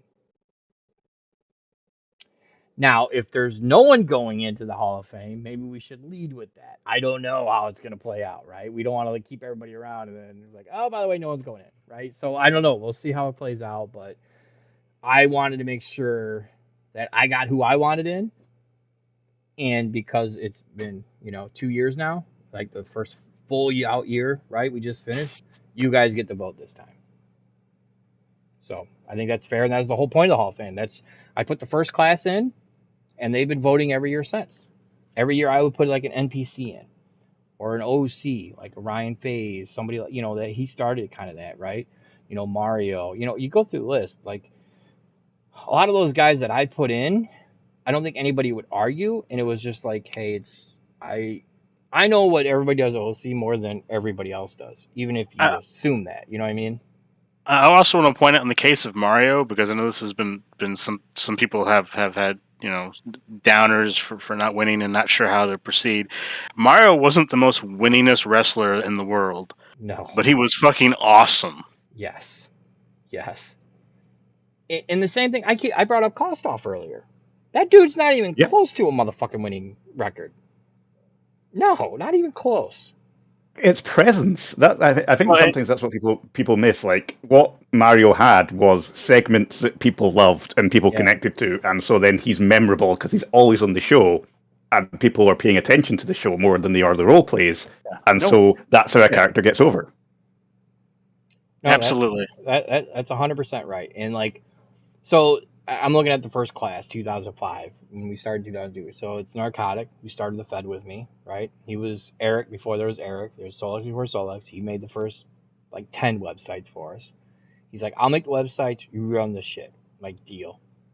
Mark O'Neill, ye of 2.4 wrestling fan fame, the guy that won the first War Games match. Lynx, who was really from Scotland. Colin, we need to hook you guys up. No, but he was, yeah, he was Scotland, a Glasgow Rangers fan. You know, I always remember that. We still talk about that. Nice. That was in the Interfed days, right? So he was like our rep. He would go and win shit all the time. Awesome dude. And then Jet and Darkwing, those two were like, it's kind of like Kevin Owens and Sami Zayn, right? They're gonna fight forever. Whenever they're around, they would just feud no matter what. They might be friendly for a minute, but they're always, I mean, fuck. Jet Star started 0-4. Bring up what Max just said. He started 0-4. Then he gets a win. He makes a title against. I'm undefeated against Darkwing. You know, stupid shit like that, right? And then Kostov, another guy we talked about, not even close to a winning record, but dude can. He's just Teflon. It doesn't matter because what Colin just said, presence, right? His presence has always been there. He's that guy. Just it's Kostov. I don't even know how to explain it. It's just fucking Kostov. It's that guy. For eternally gonna feud with me or whatever. But and then I'm just gonna go through real quick just to kind of talk about it. Greystone and Bob and that Carey, great role players, great OC people. Max 2009. I mean, fuck, that was 2009 when you went. Holy fuck, dude, that was 12 years ago. Yeah, I know.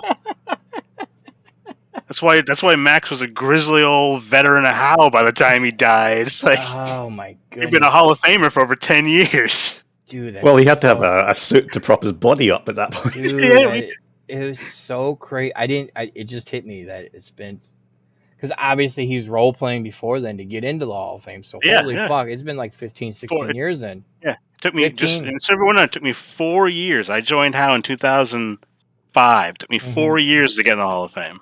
Which is a long time in EFED.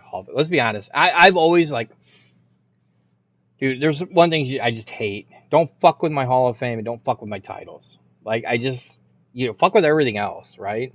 Fuck, I like Colin Rudd a great role play, but he shot himself in the head and he still won the fucking belt. Don't fuck with my belts. If you had a good role play, you're going to win. And don't fuck with my Hall of Fame because I make it special. I try to make it special at least. The guys in it have made it special because they vote other people in. I don't vote. I put in people that are either OC contributors or my NPCs that have been around forever, like I did tonight. 2010 was a very good class, and that's when I kind of started start putting in some of these longtime NPC guys. So you had Shane and Rob go in, right?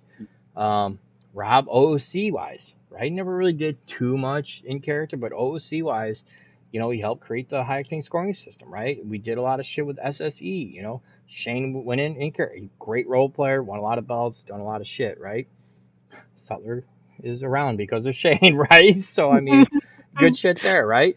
And that's the year Joe and Benny went in, 2010. So they've been Hall of Famers for 11 years. It's just fucking so stupid, so great. 2011, you got Witness going in, and he was one of the first ones that legit was like a kind of a mix. He was like the LSD guy, right? He was that guy, but he'd done so much OC wise too. And then Ryan Faze, pure OC wise, he did a ton, Ryan Faze, yeah.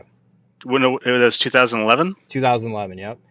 And that's when I put the refs in. So the year prior, I put Joe and Benny in. And then 2011, I put Betcher and Ortega in. So they've been Hall of Famers for 10 years as well. So I've always had people get voted in. They voted in. Everybody voted in Witness.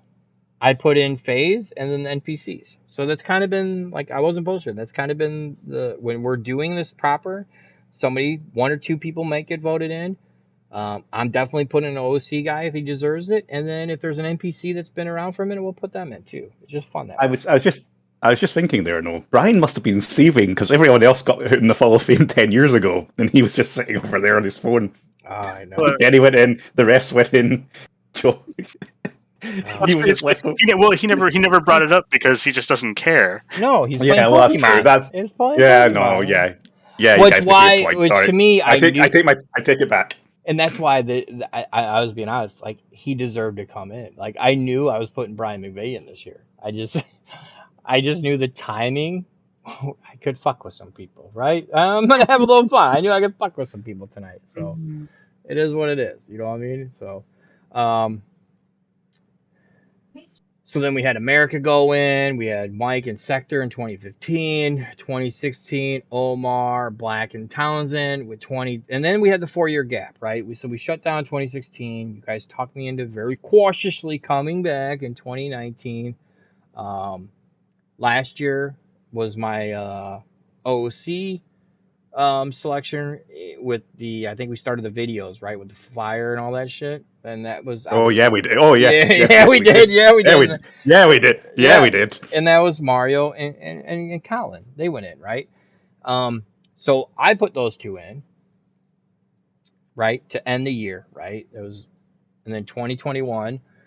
We finished 2020 was a full year. 2019 was like half a year. We didn't do dick, right, in terms of Hall of Fame or anything like that.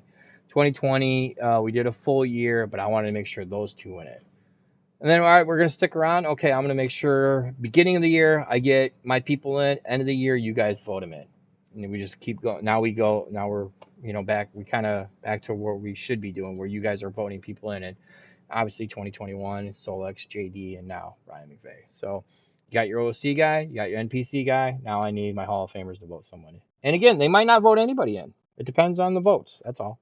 So little rundown. Hopefully that makes sense. And hopefully those that are in the Hall of Fame, I know from some of the reactions it did mean something, but hopefully it still means something for the stupid ass hobby that we play and the community that we have. That Hall of Fame in HOW actually means something, because I know a lot of you guys are Hall of Famers and other feds and this and that and whatever. I mean, fuck, Mike made a whole angle about taking Hall of Fame rings out of another fed. I mean, it's just, And I then know got some of them Hall of aren't. Fame. Yeah, I mean, I know some of them are fucking like, it is what it is, right? But it should be hard to get in ours, and it is, Oh and it should take yeah, I was gonna say. time, and it's not like a 6 month thing. And I hopefully when you do get in, and it means something the day of, right? And then it still means something even when we talk about it now. Yeah. And the other thing I think as well is like, it's just when you think about other feds, they'll just throw in whoever and they'll have like a Hall of Fame class. It's been open 2 years and 7 people go in it. But when you actually look at how many people are in ours who aren't NPCs over 19 years, that should indicate that it's a meaningful Hall of Fame. Yeah, there's a lot, dude. There's, like, someone made the comment today, there's a lot of gold in the chat all of a sudden. I'm like, fuck, there is. We got a lot of active people that are still active. So I like it. I love it. I want some more of it, right? So kudos to those that are in it. And I'm very interested to see Colin, JD, Max, Scotty, Mike, Jat, Sector, Witness, Solex, Kostoff, like all these guys to vote. Because the bigger the Hall of Fame gets, there's more people voting, there's more opinions, right? But it also means because there's more votes, Less chance. there's less chance. It's gonna be harder to get in. You got to get, how many people we just named there? We got 3, 5, America, 6, That's, 7, 8, America. 9. You got at least 10 in and, the Discord, at least right now that I'm looking at. At least So 10. and how difficult it would get for just those 10 to agree on anything. Yes. Like, So that's where, you guys can talk. I expect you guys to talk and chatter, but make sure it's an individual vote and you can speak to it, on the day of. And then we'll a lot of these Hall of Fames, like even in sports, it's like a blind vote. You don't even know who the fucking these dickheads are voting for, right? It's so whatever. This one, we've always been clear about it. This person voted for this person. With 4 votes, this person gets in out of 7, right? And the class just kept getting bigger and bigger. So now it's been since 2016 since we've had a vote in, but we've had 2 classes now. So we've added Mario, Colin, Eric, JD now. That's 4 more handlers on the list that can vote. So it's not even counting the ones that you'll ask that aren't in the Discord. right, I will ask. Yeah, I'll ask them all. I'll hit phase up. I'm like, dude, who you voting for, man? Like, I got him a job at RotoWire. I didn't get him a job, but I hooked him up with a RotoWire. He's writing all the time now. I mean, it just staying in like links. I still talk to him, man, Stewart. I talked to them all. They're obviously some of them have no fucking idea what the fuck's going on in HOW. So I'll ask them, is there anybody from when you played that you thought should have gone in? You go in. So even with that in mind, of the 10 I'll list, there'll probably be 1 or 2 people there from the golden era, just because I know they might get a vote or 2. But the idea is majority or nothing. If there's, again, 10 votes, it's a clean number. You got to have 6 to get in, right? So that's the idea. 12 votes, you got to get 7, right? Majority in. That's the only way you get in. So we'll see how it plays out. So, all right. So that's your big news for the night. We're adding a show to make sure the week of heart surgery 19th, 20th, potential CM Punk 20 SummerSlam weekend, all that shit, right? Impact, whatever. Lee hurting very much so, right? That weekend. That will be the second week of role playing, and then the 28th will be bottom line. And then obviously after that we hit Rumble the Rock, and then obviously I built it up. I did not lie. Roll the tape back. Everything I said was true. If you thought I meant other people, it's shame on you. But it was always Brian McVeigh that was going in. He was next. Shame on me. I'm ashamed. I'm ashamed. You were giggling. You were giggling like a little schoolgirl when you saw it. You're like, oh yeah, when I saw the picture, I was dead for like 3 minutes. It was. All right. I think I can still feel Jace's pain. So, all right. It's not the Hall of Horny. Yeah, that's a good point. So let me just say this, because Scotty, when I see you in the chat, but you're on mute, so I'm gonna kick you in a minute. You can't be in the chat and on mute. You're eating up my bandwidth. So let me just say this to Jace and other folks that were on the cusp, per se, or they might have been Hall of Famers, they never left, came back, that type of shit. Just don't go Asodama on me, because Asodama Ace was by far one of the best role players we've ever had, easily, right? He get wordy, he could get Paris-like here and there, right? But I've seen him beat. He was good, right? But he took the Hall of Fame so personally, and he wouldn't shut the fuck up about it, that not only did he turn off anybody that might have voted for him during that era, but I wouldn't even nominate the motherfucker. And I still talk to the dude. I'm like, dude, he just had a kid. I'm like, hey, maybe that kid comes in. What are you thinking, man? We still talk, but at that time, don't go that route. Keep doing what you're doing. Do the role plays. Do the segments. If the quality earns the vote of anybody listening, so be it, right?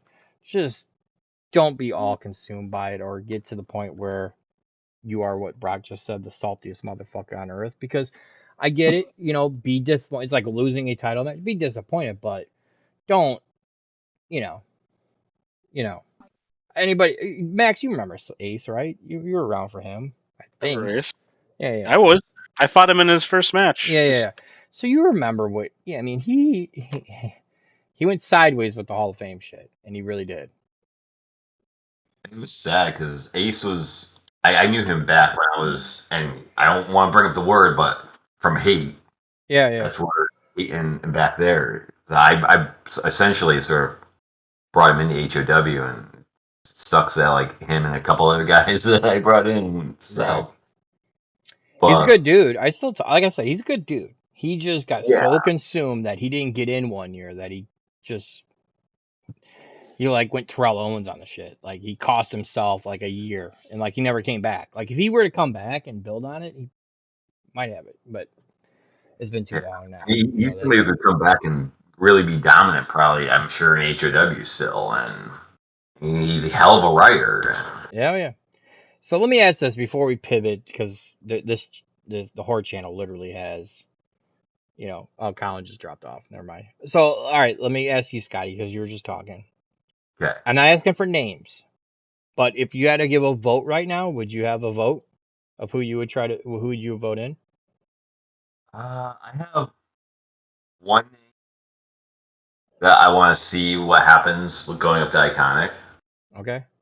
and I possibly have a second name. All right. What about you, Max? If you had to put a vote today, would you have a name? Uh, if I had to vote today on the spot, I could think of 3 people that I'd have that I would potentially Awesome. vote for left away. Awesome. That's good. That's awesome. All right. So that we'll as we do more horrors, I'll bring this up, but hopefully this is big news for folks like the ones that because I've always been an advocate of it should be hard to get in, it should be special, and you should only get in by your peers unless I put you in for OOC reasons, right? And I don't think many people could argue with anybody that I put in OOC wise. If you've been here long enough, anybody that's on that list that didn't get voted in, I think you'd have a hard time arguing with me about it. So, those were kind of no-brainer OOC guys. And a lot of people that got in for RPing probably would have gone into OOC wise anyway. You know what I mean? Max could have never wrote a role play and he would go in. Same thing with Scotty, right? We've had some people that just did a lot for the Fed, but they were also good role players. And if Scotty didn't wear a dragon shirt and ripped jeans, I would never put him in. In the Dragon Ship still? I The, think the, so. I I think have to so. see if I still have that. the only thing that sucks about being my version of a Hall of Famer now is because I killed my character that's the Hall of Famer. I What? can't say that I'm a Hall of Famer anymore. What is In character. I will say this: if Sutler joins the BA, I'm putting him in the Hall of Fame as a referee. There's a reason I keep booking him as a referee, because at some point, It's not he's like good. it's in, but it's for a referee. Yeah, he's a Not- not- referee. like you can only wear your ring while you're wearing a ref uniform. Yeah, exactly. Oh, Max, about you still view the Hall of Fame as special though, right? You've been in a long Yeah. time. You're the longest tenured guy on the chat right now. Yeah. Yeah, I obviously brag about it all the time. I know you do. Yeah. You brag about anything though, when you can. When you got the ammo, you will brag about it. There's no doubt. What about you, Yeah, no, Scooter? Scooter, you I good with mean, it? I mean, you just like Max. I brag about that shit all the time when I can and anything. So I'm very very appreciative and very honored to be in the Hall of Fame, and I do think it's a big deal. Um, so Some Nice. you know, people like something me. I've been in this place for 13 years, and to have at least some form of like peer appreciation is pretty cool. I will say, Yeah, Scotty's been in for a while too, hasn't he? yeah, he has. Yep. 2012. Yeah. So you've Yep. been in for a while. Yeah. So yeah, Scotty Wood 2012, 2013 was America, 15 was Mike and Sector, 16 was Omar. That was the first golden era guy that got in. Yep. Like when we had to separate the eras, right? We were getting too far from 2002. So we had Omar golden era, Black and Townsend went in, and then we shut down, came back in 2019, and yeah, so yeah, almost 10 years for Scotty. Wow. Is Omar the only quote unquote golden era That inductee? official, yeah, yep. Was Jet not part of the Golden Era? No, Jat was one of the originals. He went in 2005. Oh well, but I didn't know if he would be considered. Well, if he, I see what you're saying. Yeah. Yeah. I'm just talking about guys. Golden eras that never got in. We made like a gold. Yeah. It's like the baseball, like the I don't even know what they call it now. The Veterans What- Committee would vote on them. Yeah.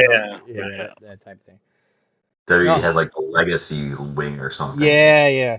So like for the first like batch, I think it was 5. It was 6. Yeah, it was 6. Those 6, you had to get 4 votes to get in. So nobody went, like we shut down, right? And we had a couple shutdowns between 2006 to whatever. That 2008 was the first like vote by those guys. Greystone and Bob went in. Yep. So then we had like 8 people vote. Max was the only one that got in 2009. You literally, I think I remember you got like 7 out of the 8 votes. You went in pretty close to unanimous. So after that, we had like 7 people go in, right? 7 votes. Shane was the only one that got voted in. I put in Rob. And then I put in the first year NPCs, Joe and Benny. I'm putting them in. It was just funny to me. They're really good friends. I put them in the Hall of Fame. It was stupid, right? NPCs. And then Witness goes in. I put in FaZe. And then 2 more NPCs, the refs. So you're seeing a thing here. One guy has only been voted in. Then after that, it was Scotty who got voted in. America. Mike and Sector. And then we had 1 year, I think we didn't have we had a majority not go in. It was 2014. There was tie, but no one had a majority, so no one went in. We've had that. So it's hard to get in, and usually it's only one. But again, we have more people. We have a total of 4, 8, 12, 16, 24, 28 people in the Hall of Fame right now. 4, 8, 10, 12, 16, 20, 24 handlers. 23, Rob's passed away. David's not going to be, he's not doing well either. 22. So you're probably talking about 22 handlers that could potentially vote. That is a deep stack to overcome. Yes. Now, all of them are going to vote? Probably not. Well, let's just say 50% of them vote. You're still going to get 10 or 11 people voting. We already counted 10 in the Discord, so you know they're active. They're in the fucking Discord, right? And that's not counting cost off of anybody else, right? So you're going to get at least 10, 11 votes at Iconic. So you're going to need at least 6 to 7, at least 6, I think, to get in. If I was handicapping this, 6. So that's a lot. Is there somebody out there that can get 6 votes? I don't know. I have a couple of people but again, it's the Hall of Fame, not the Hall of Very Good, right? Yeah. So that's the tough part of this. So I'm interested. I can't wait. So that's big news there. Again, and then not to overshadow what we just saw on the show. The show was awesome. The show was good.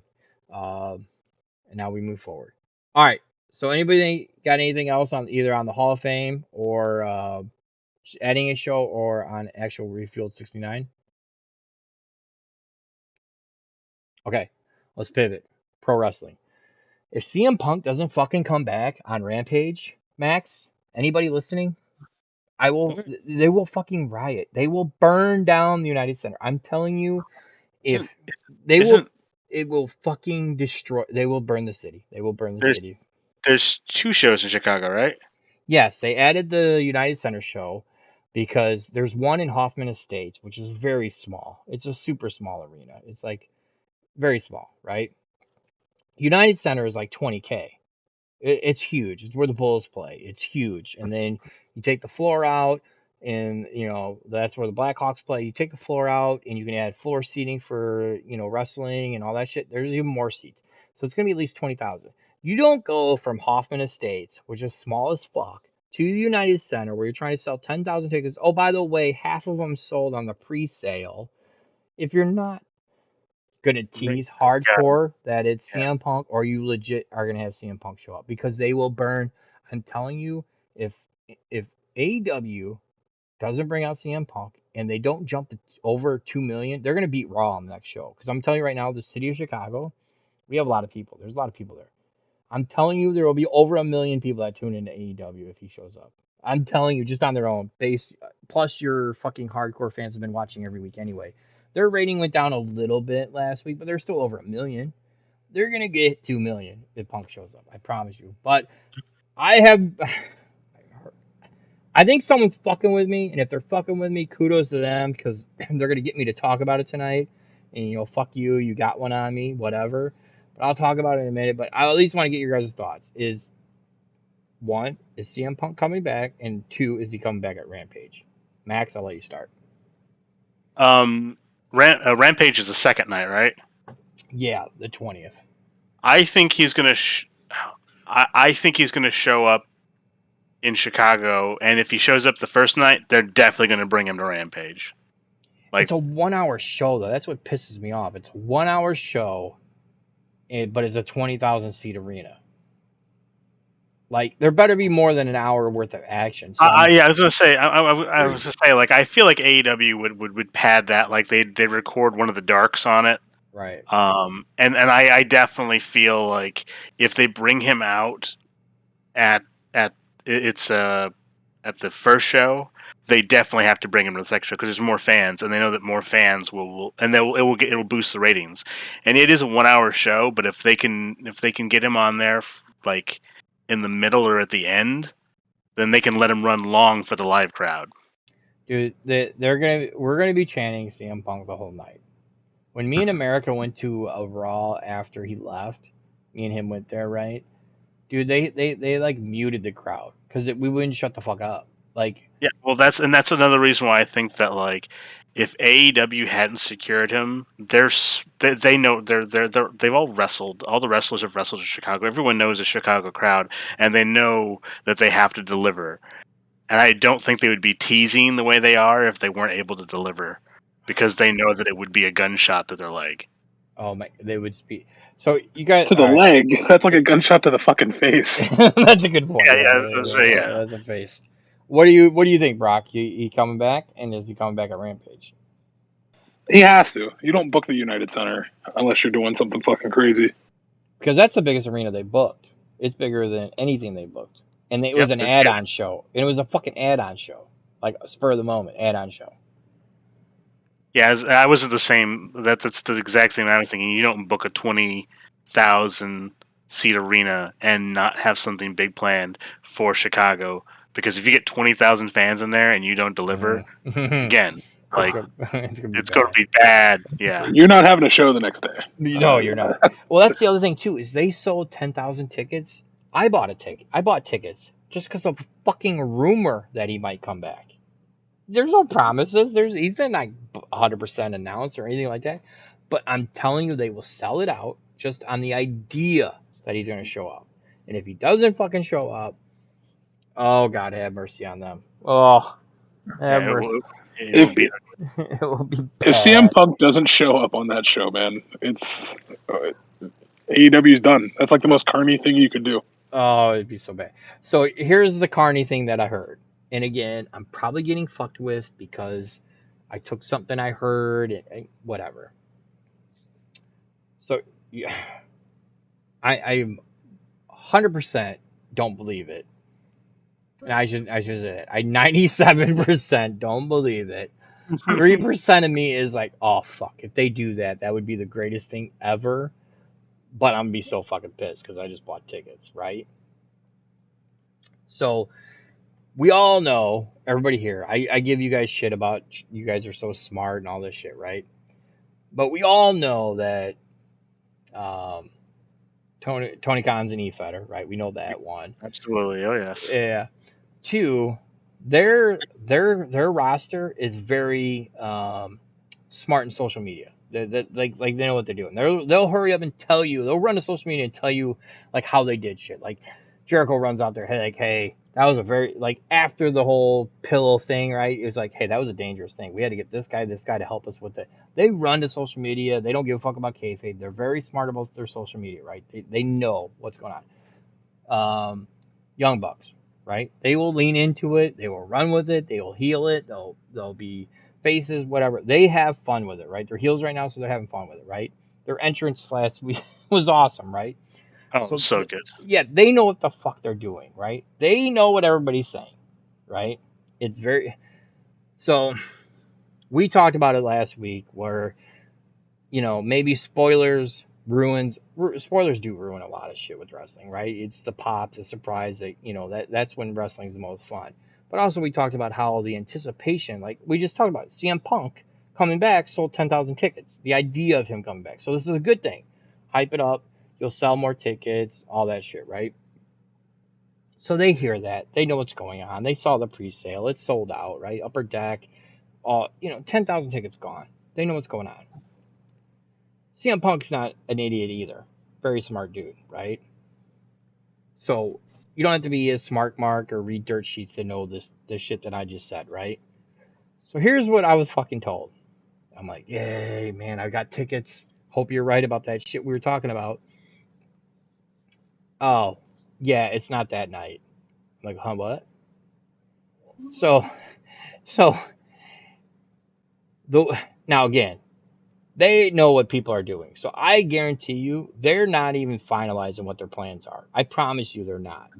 They're gonna try to see what everybody's saying and swerve it a little bit, right? That's how Tony comes off to me. He's like an e-fetter, right? He's an e No, promoter. he wants to curb your Yeah, curb your expectations, and right. then he hits you in the back of the head. Yeah, exactly. So they're so on point with this teasing. They're overdoing it. They're hoodwinking. They're nodding. They're acknowledging that it's out there, right? They know what everybody's saying on social media. They know it's out there, right? They're leaning into it hard. The fact that they're dedicating television time, which costs a shitload of money, by the way. They're dedicating television time to tease it, right? So you're either 100% we're just building anticipation and there's no surprise he's going to show up, or the surprise is Mr. Best in the World, Chris Jericho, comes out to CM Punk's music, is what I was told, is the working plan for Rampage. And CM Punk actually is going to show up, but it won't be till All Out. And they're selling the 20,000 tickets on a fucking swerve and an idea, and they're leaning into it because they want to sell out the arena. And then everybody's going to be so pissed off. Jericho will get massive heat, blah, blah, blah. And then it will be Mr. Punk, Mr. Brooks at All Out. That was what I was told. And I, again, 97% don't believe it. 3% they're Well, just fucking with me. But then the more I think about it, I'm like, man, that'd be fucking genius. That'd be so fucking genius. I had heard a similar theory to that, but it wasn't going to be Jericho. It was going to be for MJF to give him the massive heat Right. with Chicago.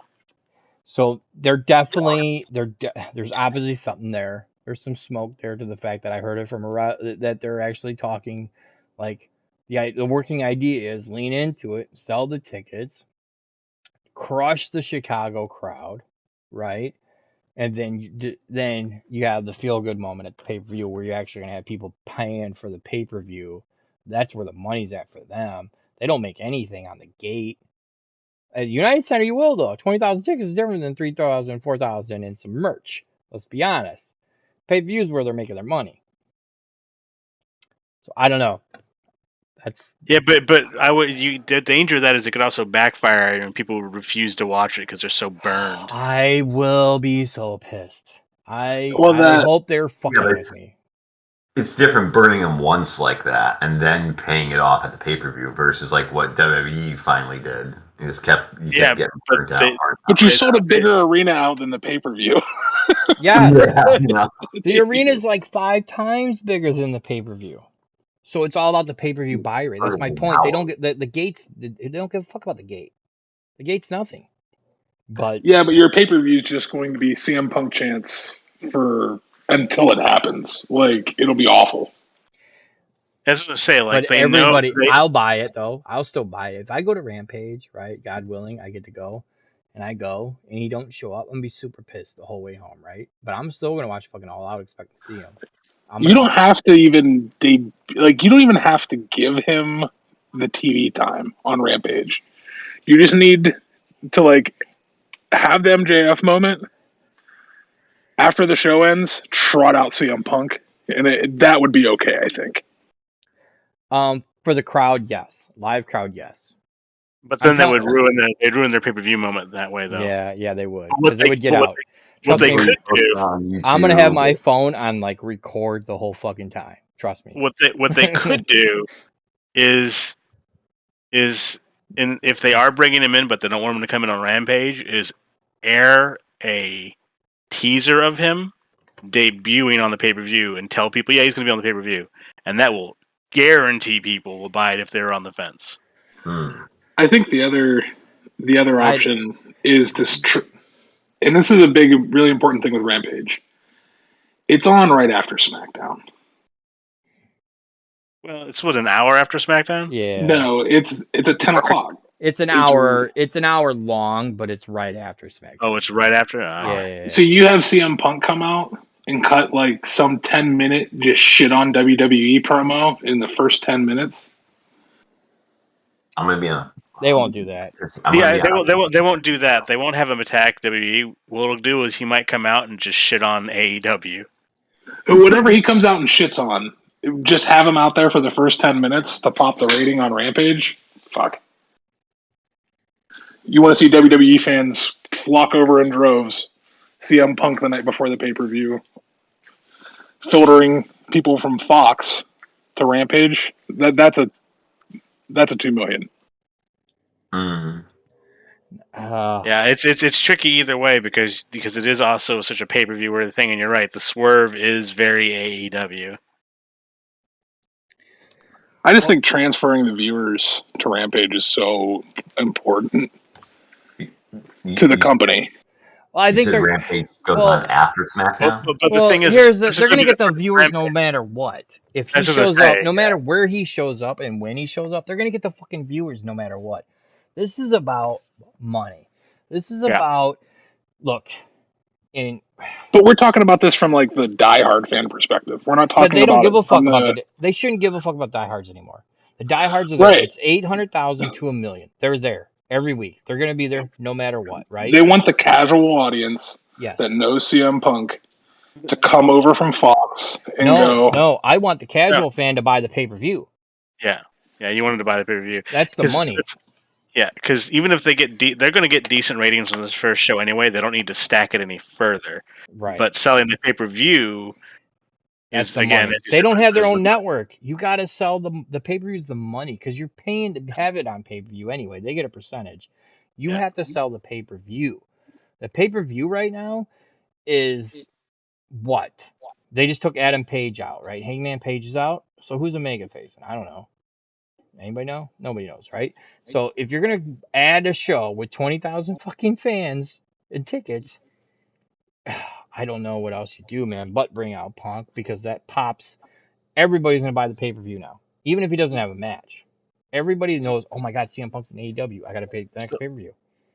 So do you? What if it's the kind of tease where like he comes out and then he goes right back in? Just So to be like, he's here.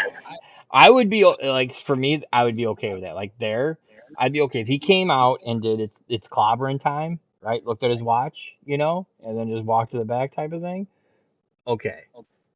He's got to be there though. He's got to be in person. He's got to be in person. I don't if we're there in person, you sell 20,000 tickets, and you just air like a vignette or you do something else, that ain't gonna work. He needs to be there. But the other thing I'm thinking about too, like we talked about this last week, and I'll rehash it real quick. Like AEW is not making money right now, right? They put so much money in the video game, which we all agree is smart as fuck, because they're gonna make all that back on the back end for sure. Everybody's gonna buy that fucking game. Especially if you have CM Punk and the Dragon, right? Brian Danielson on it, right? But if you're not making money, and WWE just came out with, and that's the other thing I want to talk about. We'll talk about Punk first, obviously, because I'm biased.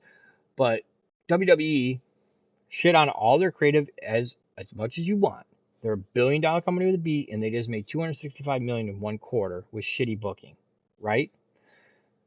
That is why Vince says they're not competition, because they're in the red, I'm in the black, and I don't give a fuck. That's how far off removed he is. AEW selling a pay-per-view with CM Punk, and they're going to be in a black a lot quicker moving forward with pay-per-view buy rights than anything they're doing on TV. TV contracts are locked up. The only thing Their TV contract's only locked up till 2023. Yeah, but they have to renew next year. Yeah, so but the only thing you're making is advertising money. The only thing you're making extra is if the rating goes up, you can charge the advertisers a little bit more. They're still their main you can money charge is the networks more whenever you pop a rating above SmackDown on viewership. You can't change that. You can't change that until the contract. You can change advertising rates though. But you have it in your back pocket to say, "Hey, we popped a bigger number than SmackDown." No, I get what you're saying, but you can't. You got to go to You got to go to negotiations with that. I'm talking about you. The pay-per-view is where they're going to make their money right now. 100%. If we're looking at short term, yes, the pay-per-view is more And important. that's If you look why- at long-term, popping that number on Rampage is way more important than anything Yeah, but the again, pay-per-view means. they're already going to get that viewership. Yes, that's a guarantee. Their money, they're going to get in the black quicker because let's be honest, their roster is fucking bloated right now. And if Bray's okay mentally and physically, which I don't think he is, by the way, if he is okay, how do you not sign him? I mean, I'm just saying, there's a lot of people they're signing. They got a lot of money, which a lot of these big signings that we thought initially were going to be awesome, like Sean Spears and other people, I'm sorry, guy. You're on the back burner now, man. We got Aleister Black, we got the Dragon, we got CM Punk, we got I mean, you got money, right? You have to get in the black sooner than later, and that's through pay-per-views. Your smart booking, their traditional booking, which I love, by the way. They're booking for pay-per-views to mean something, and you have to buy it. And that it leads into what you're saying, Brock, on the next TV negotiations. Like, look, we're hitting more than Raw right now. Raw, by the way, just sold for $1 billion with the USA Network. So did Fox with SmackDown. Hey, TNT. And by the way, you're moving us to TBS next year. Why? We need more eyes. You see what we just did, and that's where that comes into play. I think, in my opinion, at least, from what I know. I just think the pop numbers on the shows is going to become so much more important as we go. They're going to get it automatically, though. They're going to get it automatically, though. I was gonna say, like, if you know wrestling and you're even an old casual wrestling fan and you hear CM Punk might be on Friday, you're gonna look. Otherwise, new fans who started watching wrestling in like 2015 aren't going to give a shit that CM Punk's there, but they might be interested if like the friends they talk to are like, oh my god, CM Punk's over here. So that word of mouth has already happened. So you don't have to actually have him on the show if you're going to debut him at the pay-per-view, because then he can show up on the show later on, but the surprise doesn't have to be on that first Friday because the anticipation's already done the advertising for you. Isn't that the second Rampage anyway? It is. Or the second Rampage. It's the one they added. They added it. Yeah, they added it. And again, 20,000. Again, that tells me he signed. I mean, I think so too. I think they probably locked him in a big contract, and I think the other thing is that they don't want to make the mistake that ECW made in their time, where they didn't put enough effort into their pay-per-views, right? And so their network deal fell apart because they weren't getting the eyes they needed, and they got fucked because they weren't building on those pay-per-views. And even when the AEW started out, and Tony Khan was talking about it, their aim, because they don't have, like, WWE at one point was having almost 2 pay-per-views a month. Yep. But AEW works in a traditional, like, we only do one pay-per-view every 2.5 months, every He's quarter. an infighter. He's following our schedule. It's brilliant. They make it special that way, 100%. They do, because people want to tune in, and then they make those shows 4-hour-long, massive super shows where every match feels like it's important, like it was put there for a reason. And then people want to see the results. But what if you trot out Punk on Friday and say he's having a match on Saturday? Well, I mean, no matter what you do with Punk, people are going to pay for the pay-per-view anyway to see what he does. So it's a match. It's not a match. I would like to see him come out. You don't hot shot a match. I want to see him fuck with Omega at the pay-per-view post-match. I want to see him. I just don't want them to do the Cody thing. Cody feuds with every new guy they hire, and that's old WWE. I don't know if it's just like him seeing what's what, or he just, I don't know. I don't know about you, Max, but that's what he does every fucking time. He feuds with the guy that they just signed. I do not want to see Punk and Cody. I don't think you're going to see Punk and Cody, only because I don't think I think he'll either be off the pay-per-view because he has a new daughter, or he's going to still be feuding with Malachi Black. I don't think he's going to have anything to do with Punk, because I think Punk is being brought in for a couple different reasons. I don't think Punk needs to wrestle on the show because Punk doesn't need to wrestle. That's not his biggest trait. It's his ability to talk and sell. And so even if he comes out in support of somebody, and then I want to see him with the Good Brothers. I want to see him with Gallows again. They were amazing together. Imagine You him could speaking also, for the Good Brothers, like, and just running around with the Forbidden Door, like him in Impact with those guys, and then him in New Japan. I think that's You could have him come in, and he could be the influence that starts to break apart the super elite. He lures the Good Brothers away from them, away from Omega and the Bucks. You know, he's good friends with the Bucks. I mean, he's coming in there for a story, and he's here there to go with his friends. I mean, nobody needs a dirt sheet to tell you that, right? I Hmm. I just think the business, if I'm running it like Tony Khan is, which I'm an EFED guy, right? I'm doing it. I added the show, kind of like we did, but I'm not debuting Punk. Sorry. We're debut. He's adding a show, and it's gonna all out is good. It's a smaller arena, but it's not about the crowd. The crowd's gonna be hot, right? It'll look good on pay per view. It's gonna be amazing. But that buy rate is gonna be the biggest one they ever had. Guaranteed. I will bet. I will bet everything I own. I will bet this house that I just bought that buy rate at all out is through the roof, highest I ever had, just because the idea of Punk showing up at Rampage, and if he does, I'll double down on my bet. well, and what about I promise you, their current rating spike is because people are tuning in to see if Punk shows. Yes, yes, absolutely. Hmm. I want to see is guess what? Guess when 90 Days show ends for Bray? Halloween. I mean, Yep. come on, it writes its fucking self there. But here's the thing: I think a lot of these guys, and someone's made the comment. I don't know who it was about. Maybe it was America talking about WWE selling. Right? Look, they're making hand over fist. And I've been through my company's been sold twice, and it's worth $2 billion with a B. Berlin Packaging. Look at it, it's worth a shit ton of money, right? And it's been sold twice by investment firms. And every time I've been part, this last time specifically, I was part at least at the table listening to big boy shit happening, right? I had no say in it, but we were brought in as managers. We got to hear it, all that. They're going to make sure they're in the black in every department. If we have live events that are over, cut all of them. Get rid of all of them. We don't need live events. Live events come back. Bring all live events back. People back. Guess what? We got to pay for the new. We got to pay for this, and this. Talent is in the red. All right, get in the black. They're making. I'm not gonna argue that they're not doing that, but it sure feels like they're getting ready to sell because they don't give a fuck who is making the money. We're just cutting to get in the black. And Dave Scherer, who I actually and Matt and Mike Johnson, who have been with, they started the ECW website back in the day when we were fucking with them, and that's how we, whatever. They know their shit, right? And that's one of the things they've been talking about is like Nick Khan. They're obsessed with keeping WWE in the black in all departments. And the only reason you're ever really concerned about that is because you want to be very attractive to potential suitors and buyers because AEW doesn't give a fuck that they're in the red because they invested in a video game that ate up $8 to $9 million, and they got a huge roster they're paying a shitload of money for. They know they're going to get their money back in a couple of years. They're not worried about it. WWE's made their money. All the guys just sold all their stock, Vince included, sold all their stock before the second quarter dividends came in. They sold all their shit and raked in.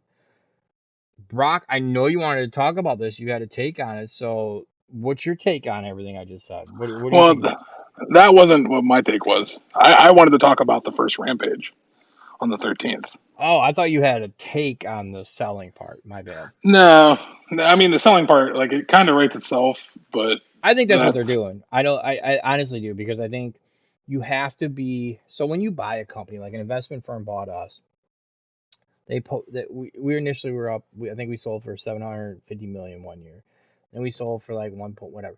You want 5x as your money. The golden rule is 5x. So if you're worth 100 million today, I'm gonna pay 500 million for it because I'm expecting growth, right? This, and this. Because when I flip it, I want to make 2.5 billion, not 500 million. So when they sell it, they're looking for that. So moving to Peacock. I mean, if NBC doesn't buy WWE, I would be shocked. It's not Disney. It's going to be NBC. They got Peacock. They put $1 billion into the network, even though the fucking app sucks dick. Whatever they've added, so. they got the content. I'm just saying, if anybody's going to buy it, in my book, it's NBC, and that's why they're making the moves they're making. They don't give a fuck, and that's why you hear like Vince never talks on quarter. I think like it's very scripted, I should say, right? He's gonna make his comments and he hands it over to whoever, right? George, and now it's the new guy. But this time, he's like, AEW, they aren't legit competitors like WCW, because WCW was always in the black. They had a shitload of money, and then Ted Turner got divorced and lost all his money, and then sold it, and AOL, and all that shit happened, right? Tony Khan's, it's his family money. It's him and his dad. They're in the red. They're losing money, but they're gonna make hand over fist, right? It's just different. Vince doesn't give a fuck. That's why he makes the comment. Yeah, maybe we'll give him more talent. Who gives a fuck? I don't. So the other part of that. Oh, go ahead, Max. Yeah, well, that's also what I have to kind of explain to people that are like, well, AEW can be competition. Like, it's not the same anymore. Also, because Vince doesn't operate on the same rules. He's got a guaranteed network with a guaranteed audience, and he doesn't have to sell pay-per-views anymore. Doesn't He's sell not. anything. Yep. Yeah, he does. He's not in the wrestling business anymore. He's in the content creation for his network. Like, he just creates things because people have already paid into it. He don't even get to pick his announcers. The Fox is picking the announcers. That guy didn't work bringing the ESPN guy. ESPN guy didn't work bringing the guy from UFC. He don't even pick that. If I'm paying you $1 billion, you're gonna fucking pick who I want you to pick. I mean, that's common sense. That's why I say that's why he's a totally different. He is a different creation. The AEW is not competing with a wrestling company. They're competing with a social network monster at this point of many different things, creating many different kinds of content. And AEW recognizes that. That's why Tony Khan's like, we're an alternative. We're not competition. Like, he wants to beat them on the ratings, but he knows he's not going to destroy WWE. You can't kill it at this point. No, like the only way it dies is if they're like, yep, we're just shutting this down now because we don't want to deal with it anymore. Like, that's what it would come down to. And I also agree. I think NBC is making a move to buy it because it's regular. It's content. It's content that's weekly, and it is proven that it will get these ratings consistently. People will tune in to watch it. So no matter how bad, I'm sorry, real quick. No matter how bad they are, Raw gets 1.9 with 3 hours of shit. Yeah. Guaranteed. 1.8, 1.9, maybe 1.6 at the low, right? If Olympics or something else is on. They're guaranteed 1.6 to 1.9 with a shit product. I'm just saying. Yeah. Because it's consistency, because younger fans enjoy it that have grown up with WWE. It's just part of their life now. It's part of routine, right? Absolutely. You put it on. It's just in the background. It's not good. Well, it's consistent. Everything else in the world is shit, but this is still on. Is 1.9 though? Like, I mean, so you look at some of the TV shows that get canceled, and aren't they doing like more than that? No. So here's the thing: the difference, right? It's live content, right? So it's advertising dollars. That's the difference, right? So if Netflix or somebody else, that's why a lot of people go to Netflix now, right? Because it's just guaranteed hits, right? It's unique hits, right? That's the big difference there. It's live content, and it's weekly, and so like the Olympics, it got 10 million viewers, right? That's a one-off. Like, Raw is, if I'm guaranteed 1.6 to 1.9, I can sell this X amount to advertisers, and guess what? WWE has some big boy fucking sponsors. Like, they're PG rated for a reason. Snickers and all this, that's huge money. Yeah. I love the domino shit, by the way, with AEW. That was amazing. You can't tell me that was a coincidence. That was on purpose. That was e-fetting 101. 101, absolutely. 100%. I died laughing. I was literally dying laughing. Domino's should embrace that. It reminded me, yeah. Domino's said they hated it. Yeah, they hated it. No, they fucking loved it. They should have shut the fuck up about it though, because everybody would be ordering Domino's right now. Well, they had to say they hated it. No, they didn't. They could just shut up. They could have said nothing. Yeah, it's better just say nothing on that one. Absolutely. But everybody was still talking about them regardless. So the interesting part about the sale, and this is the part that I don't think a lot of people think about. Warner Media wanted out of the wrestling business, 20 years ago, right? Basically sold WCW for fucking pennies. Ted was gone, though. That's why. Yeah. Ted was gone. The major investor is gone. Yeah.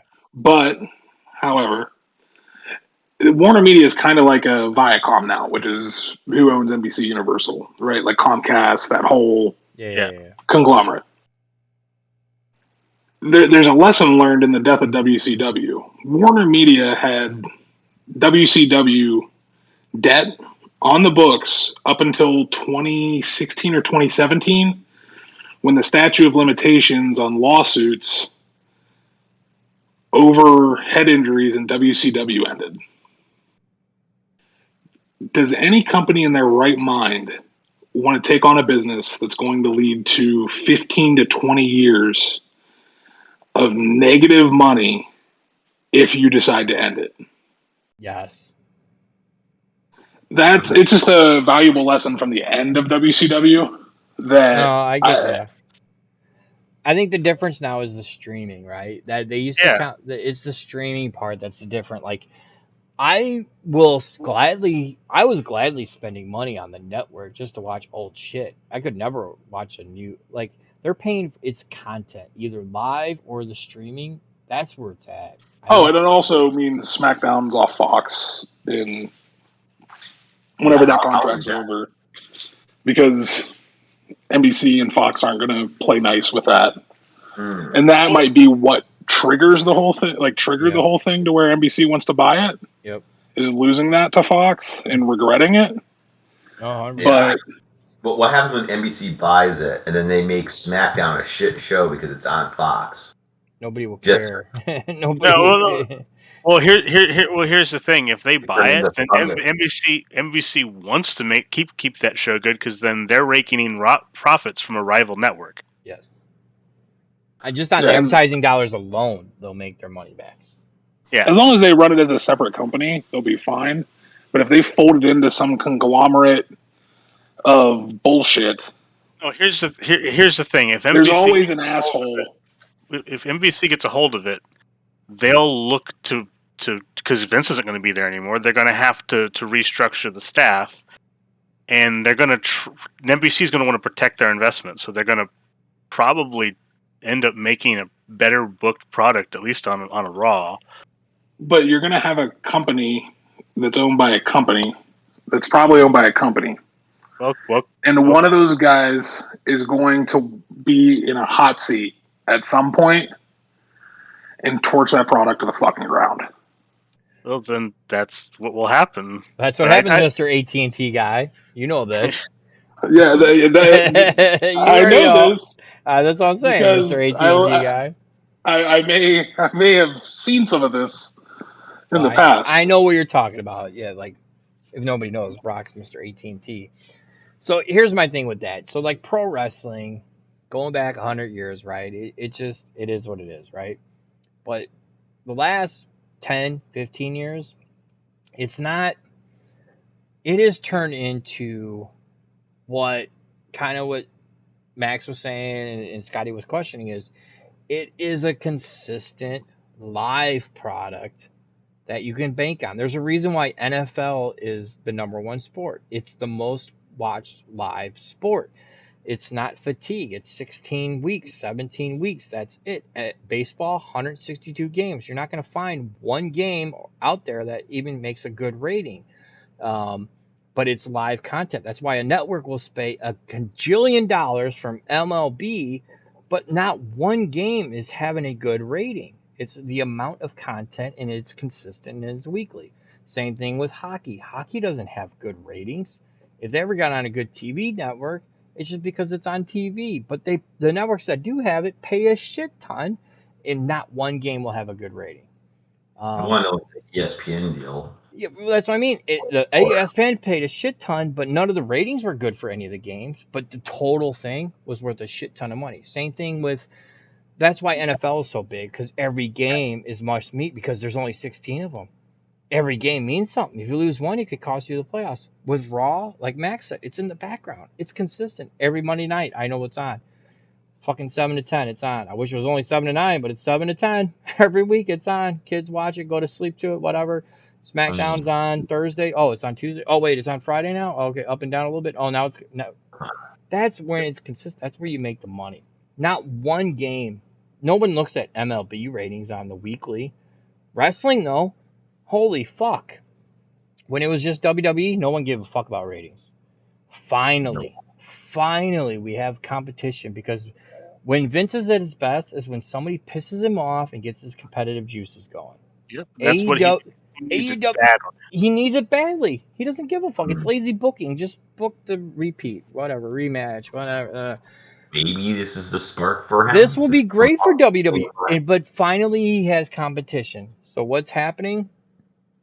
There's more opportunity for wrestlers to work, but wrestling fans, us, and wrestlers, even Jericho does it with the demo god shit, consumed by the weekly ratings, consumed by the quarterly rankings, the ratings. Because it fuels our competitiveness. Exactly. But like when you're a fan of an NFL team, you're a fan of a team. You don't give a fuck about the ratings, the rankings of anything, right? It's just, and that's where the difference is. Like wrestling companies need live events to make money. The streaming, it's $1 billion, but they don't really give a fuck about the week to week. I get it if they drop under $1 million or something like that. Hey, you guys, you got to start doing this type of shit. But they don't really give a fuck because they're getting advertising dollars, and it's the live for AW. It's the pay per views. They're getting the money they're getting from TNT is good, but they're only going to survive if the pay per view is good plus the weekly. That's where Impact failed. They were pay per view only for a while, which started to get a groundswell. Weekly shows suck. They're hyping them going over 100,000 viewers. I mean, come on, right? You had Kurt Angle, you had Sting, you had this Bully Ray, you had all these big boys. They're on. Are they streaming only now too? Like yeah, you have to. yeah. As So I like, said, they had remember all the WWE guys went there first. Remember that? And it shit the bed. I mean, well, Tony Khan's different. He's got money. He is not Dixie Carter. He's a fan first. He's an E-Fetter second. Yeah. He's booking it like he wants to. Where Dixie it was a business. She started getting involved, was in over her head a little bit. Like she bought it from the Jarretts, it was fucked. When it was Jarrett's and was just doing monthly pay-per-views, it was good. That's the difference, man. Sports are just. I'd say those early days of it were actually pretty fun. Mm-hmm. So not talking about the business side anymore. Yes, sir. Bray Can Wyatt. I make one more point? Go for it. Yes. The other reason why we become more obsessed with ratings is because we all know wrestling's not real. It's all about stories and all about building interest. So the only way for us to measure that is the only score you can really keep is the rating. That's a great point. I didn't even think about that. Because for me, like say, like I'm a Cub fan, right? Worst week ever, right? But like I was a WCW guy. I was a Hogan guy. Hogan's a WWF. I'm a huge Hogan guy. Goes to WCW, NWO. I'm huge that guy, right? But anyway, you're right because that was a huge thing back then. WCW beat what is it? 83 weeks, right? Or 82 weeks, whatever. Fucking Bischoff still has a show based on that. So that's a great point. That's literally the scoreboard. It really is for pro wrestling. That's shitty, but it's true. That's a great point. That's what it is. Yeah. So back to the non-business though. Great point, Max. That was actually it was that was really good. Good way to close it off too. So there's Bray Wyatt stuff. Yes. How good? Max said this to me, and my head exploded the day when we were talking about it. Bray Wyatt with the Forbidden Door. How good would he be? Where you only have him around maybe 6 months a year, and you send him to New Japan for 3 months, you send him to Impact for 3 months, and he just comes in and works these crazy stories and rolls. So, okay, my question with Bray, right? We got to find out if he'll. Yeah, I was going to say, I know mentally. Yeah. I think that his contract was probably I think it's he asked for his contract to go out and Vince gave it to him because he saw. I don't think he's over Bray, or actually I don't think he's over Brody. No, I agree because I mean if you want to believe some of the dirt sheets or whatever, but everything I've even read from anybody that's even half-ass respectable in terms of when it comes to pro wrestling reporting, whatever, is that he's been out since WrestleMania. In the Brody thing happened, he's been done. Like didn't Bray come out and say something though? It was budget cuts, and he had no idea it was coming. No, somebody reported that he was budget. Yeah, somebody said Johnny Ace called him, said it was budget cuts, and Bray, yeah, of course he didn't see it coming, and no one saw it coming. Everybody's stunned. But Bray was also just taking pictures with people, fans in a grocery store with fucking Crocs on and whatever. I mean, look, I don't know the dude. I can't speak to it. Anybody that says they can are full of shit. We're all just guessing and speculating, but everything points that you don't leave the number one guy in merch, the Fiend, the number one action figure, the number one in merch, off your television program. Even if it's shitty booking, they were still booking him. Is something else was going on? So I don't know what that is, but his brother I just got want to out. see the. I don't know. As a fan, I want him back. If that's Yeah. if it's AEW, so be it. But you better not put him with Malachi Black. Whoever said that, no, fuck off with that. I mean, No, they that need was to that was stay there. so far apart. Yeah. You do not have them in the same universe. That'd be a waste. That'd be a waste. You got to have them separate, far away, not even I close. think that's why I think it would be cool to bring Bray in for like 3 months. Works a killer story for a pay per view. Send him to New Japan for 2-3 months. What's his Bring him back character? in. What do you bring him in? What's his character? Obviously, because his characters you can't Whatever bring. the fuck he wants. No. I mean, If like, he wants no, to be a no, no, Catholic no, preacher, he's a guy. no. I I'm know. talking about think like I'm I not think asking like I'm I, talking. I Go ahead, Max. Because I think that AEW being how they are and giving them the creative freedom, I think that if Bray felt like he had more of the story he was telling in WWE to tell, he would just come in as basically a variation of his already existing character. I wouldn't but put it past him, but I would say that if I was fantasy booking him, because it's how I do it, I would have him come in, and I'd have him split the Dark Order in half. well, the reason I asked was because I mean, there's two variations of Bray, right? There's the Fiend. Do you bring him in as a monster, right? I don't Or bring. Yeah. knowing AEW and their affinity for the legends like Cody has, do you hype up the fact that that's Rotunda? That's a Wyndham, right? Do you go that route? Do you go a whole new character that we ain't seen from Bray and we tie into the Wyndham part of the history because you got Tully Blanchard there. You got all these legends, right? All these big boy names, the Rhodes, the Blanchards, everybody, right? Um, do you tie into See the that? Wyndham Yeah, name? I think they would go that route. I think Cody I and think. them. Yeah, that's a good point. I hadn't thought about that. I hadn't thought about that either, but I think you just kind of gave AEW like the potential to have the Undertaker, right? Well, they kind of already have that with Blacks. Malachi. Yeah, Yes, yeah. you don't really need to go that route. And I never really saw him in the same way, like because his story, like his character, evolved into the Fiend, and I don't think he would come in as the Fiend anyway, because I feel like that would be like jumping the shark. Like they don't need that, and I don't think that he would want to revisit it so Yeah. quickly. I think He's a slow build guy, so whatever story he yeah, came in Wyndham. with, Come in yeah, Wyndham and then slowly build to whatever crazy you want to go because yeah. he's a creative dude. But I just in my mind, just the AEW and how they're playing on the WCW and the old history. Who's coming back too? They got someone announcer coming back. Okay, Um, let's go back. nah, it's an old Well, school. Mark Henry's doing commentary on No, Rampage. no. It's an old school Mary booker. Zabisco. No, God, what's his fucking name? Um, Gurr. It's a famous name. I can't. I'm trying to think of famous announcers that are still alive. Oh, dude. WCW. No, Mike Tenay, no. he's doing something He's else. not an announcer. He's coming in to announce. Oh, Oh my God. What's his fucking name? I'll find it. I'm getting on the Google. But anyway, I think the story there is Wyndham, right? And you Yeah, bring him yeah, I in like that as too. it's the history. You can go anywhere with any of the guys, and because of all the factions there with all the history. And mhm. then something happens to where you just tie into whatever creative idea he comes up with next. Because I mean, again, you don't WWE Vince in the past, let's be honest, has booked based basically on merch. There's a reason Stone Cold stayed on top as long as he could. Same reason Hogan did. The same thing with Rock. I mean, they sold a shitload of merch and they put asses in seats. Bray didn't necessarily put asses in seats, but the merch was through the roof.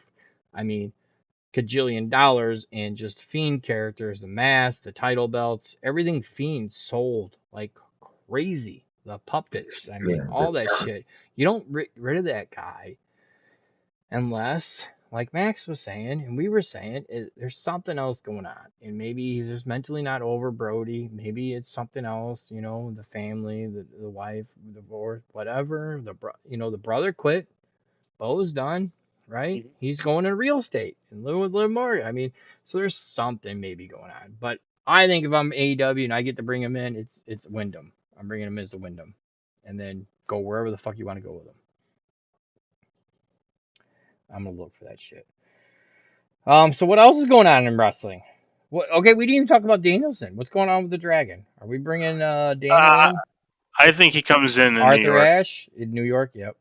Yeah, I think he comes in there, and I think that you could even put him in a program with Kenny Omega, and wrestling fans would be like, I would love to see that. Yes.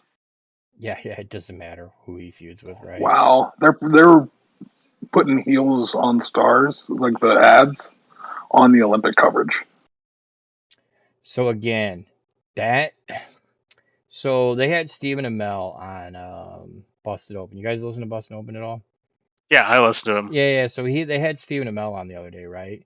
And Dave's like, so this CM Punk stuff, and Amell's like, man. As soon as I heard it, I text him, and I go, he was calling him Phil, right? He's like, Phil, Yeah. you coming back or whatever? And he's like, you just sent me a cat shrugging.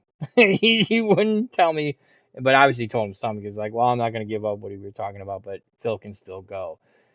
Like I heard from Ace that show is the reason there's even talk of Punk coming back and with the Wyatt. I would not be surprised because I mean, Amel is a self-professed wrestling fan. Obviously, yeah. I mean, he sneaks out with Cody Rhodes like almost every pay-per-view in the background. He's and he's also, I mean, they work together in WWE. Their SummerSlam match was good. Yeah. Well, it's because Mel took it serious. He wanted to wrestle. Yep. And he's a decently built guy. So, yeah, I think that if anything was going to do it, I'm sure helping with that show and doing it again. I have to believe David Crockett, the Crockett David Crockett. Oh, you're right. He announced last year for them too once as well. Fucking Crockett. So yeah, they bring everybody back. Yeah. Okay. But I think that Punk probably does miss it, and he probably does miss the storytelling part of it, and that's why we play. Like we basically do the story part. We're all fat and lazy. Yep. But we love the story element, and that's what wrestling's about at the end of the day. And I think that he probably missed it. He probably did that show and was like, "Man, it is fun." Or he probably helped train. And he's like, "Yeah, this wouldn't be great to have a match with this person." And I guarantee he watches. Oh yeah. And that's the thing. They brought him in for one show. He had so much fun. They brought him in for the finale. Was what Amel said. So that you're right. And that's what I heard. It was that show started it, and then obviously the Cody Amel, and then obviously Punk knows Cody. There's too much smoke. I swear to God, if you don't fucking show up at Rampage, I'm gonna fucking flip, dude. And I have to imagine him sitting at home watching AEW because that's the wrestling that's right up his alley. It's his friends doing the stories that he loves. Yeah. Like that, just how they just come right up to the edge of the fourth wall, and it's like they poke through it sometimes. Yep. Like it's just stuff Punk loves, and it's like feels like it probably is exciting for him again. So I wouldn't be surprised if he's like, you know what, maybe I'll come back for like one match. And I think in the case of Bryan Danielson, like it's just the schedule. He gets to wrestle, but then he doesn't have to do it like all the time, and he can go to other places or spend time with his family. Do you think that was one of the reasons why WWE was quick to re-sign Samoa Joe? That they kind of knew. I think that was pure Triple H. I think Triple H was pissed. I wouldn't be surprised. Yeah, I think he went to bat for him too because they're like, "What are you doing? Like he's more than just a wrestler." He was the first one that got to keep his name. That's how much Triple H liked him. You know what I mean? I'm just wondering if they knew, like with Punk, if they had a feeling Punk was coming back, and they were like, "That's a That's a big one to give up. I don't know. I think it was just Triple H. I think he just, again, nobody gets to keep their name, and then he was the first one, and now all of them get to keep. I just think he loves Samoa Joe. I think what you said earlier when we're talking about them getting sold, and Vince at that point, obviously he's selling, he's done, right? 70-year-old man going on his 80s, he's done, right? Like CM Punk's promo 10 years ago is still true, right? It's just they're gonna make money in spite of themselves. That's just how good they are and how big they've made this fucking atrocity of a company. It will keep going. It's like a daytime soap opera. It will keep, it's days of your life, right? Exactly. General Hospital, all that shit, right? But if somebody were to buy it, I promise you, Triple H is the guy they're asking to run it. Hopefully, yeah. There's no doubt in my mind. I mean, that'd be the only smart thing to do. It's such a niche market, and there's very few people that you can rely on to hire. Like, they're not going to go to Bischoff or something. They're going to go to someone who knows the product and has the trust of the staff. That's it. They won't go to Paul Heyman. But Heyman doesn't have a track record of already blown one Fed. As I say, they're not going to give it to Heyman, and Heyman's not going to want it. Like, Heyman wouldn't want to run that thing. No, he's happy doing podcasts and Heyman will have a job as long as Brock Lesnar still wants to wrestle. That's it. Mm-hmm. There's too many wrestlers that love Paul Heyman and the ideas he does probably backstage. That, I mean, look what he's doing with Roman. Everybody destroyed Roman for years. All of a sudden he gets with Paul and he's on the greatest run of his life. And that is no coincidence. Paul Heyman, if he had Tony Khan's money, there would still be an ECW. I'm just saying. To be fair, lead into the heel side of him, which is what everybody's been wanting for years. Paul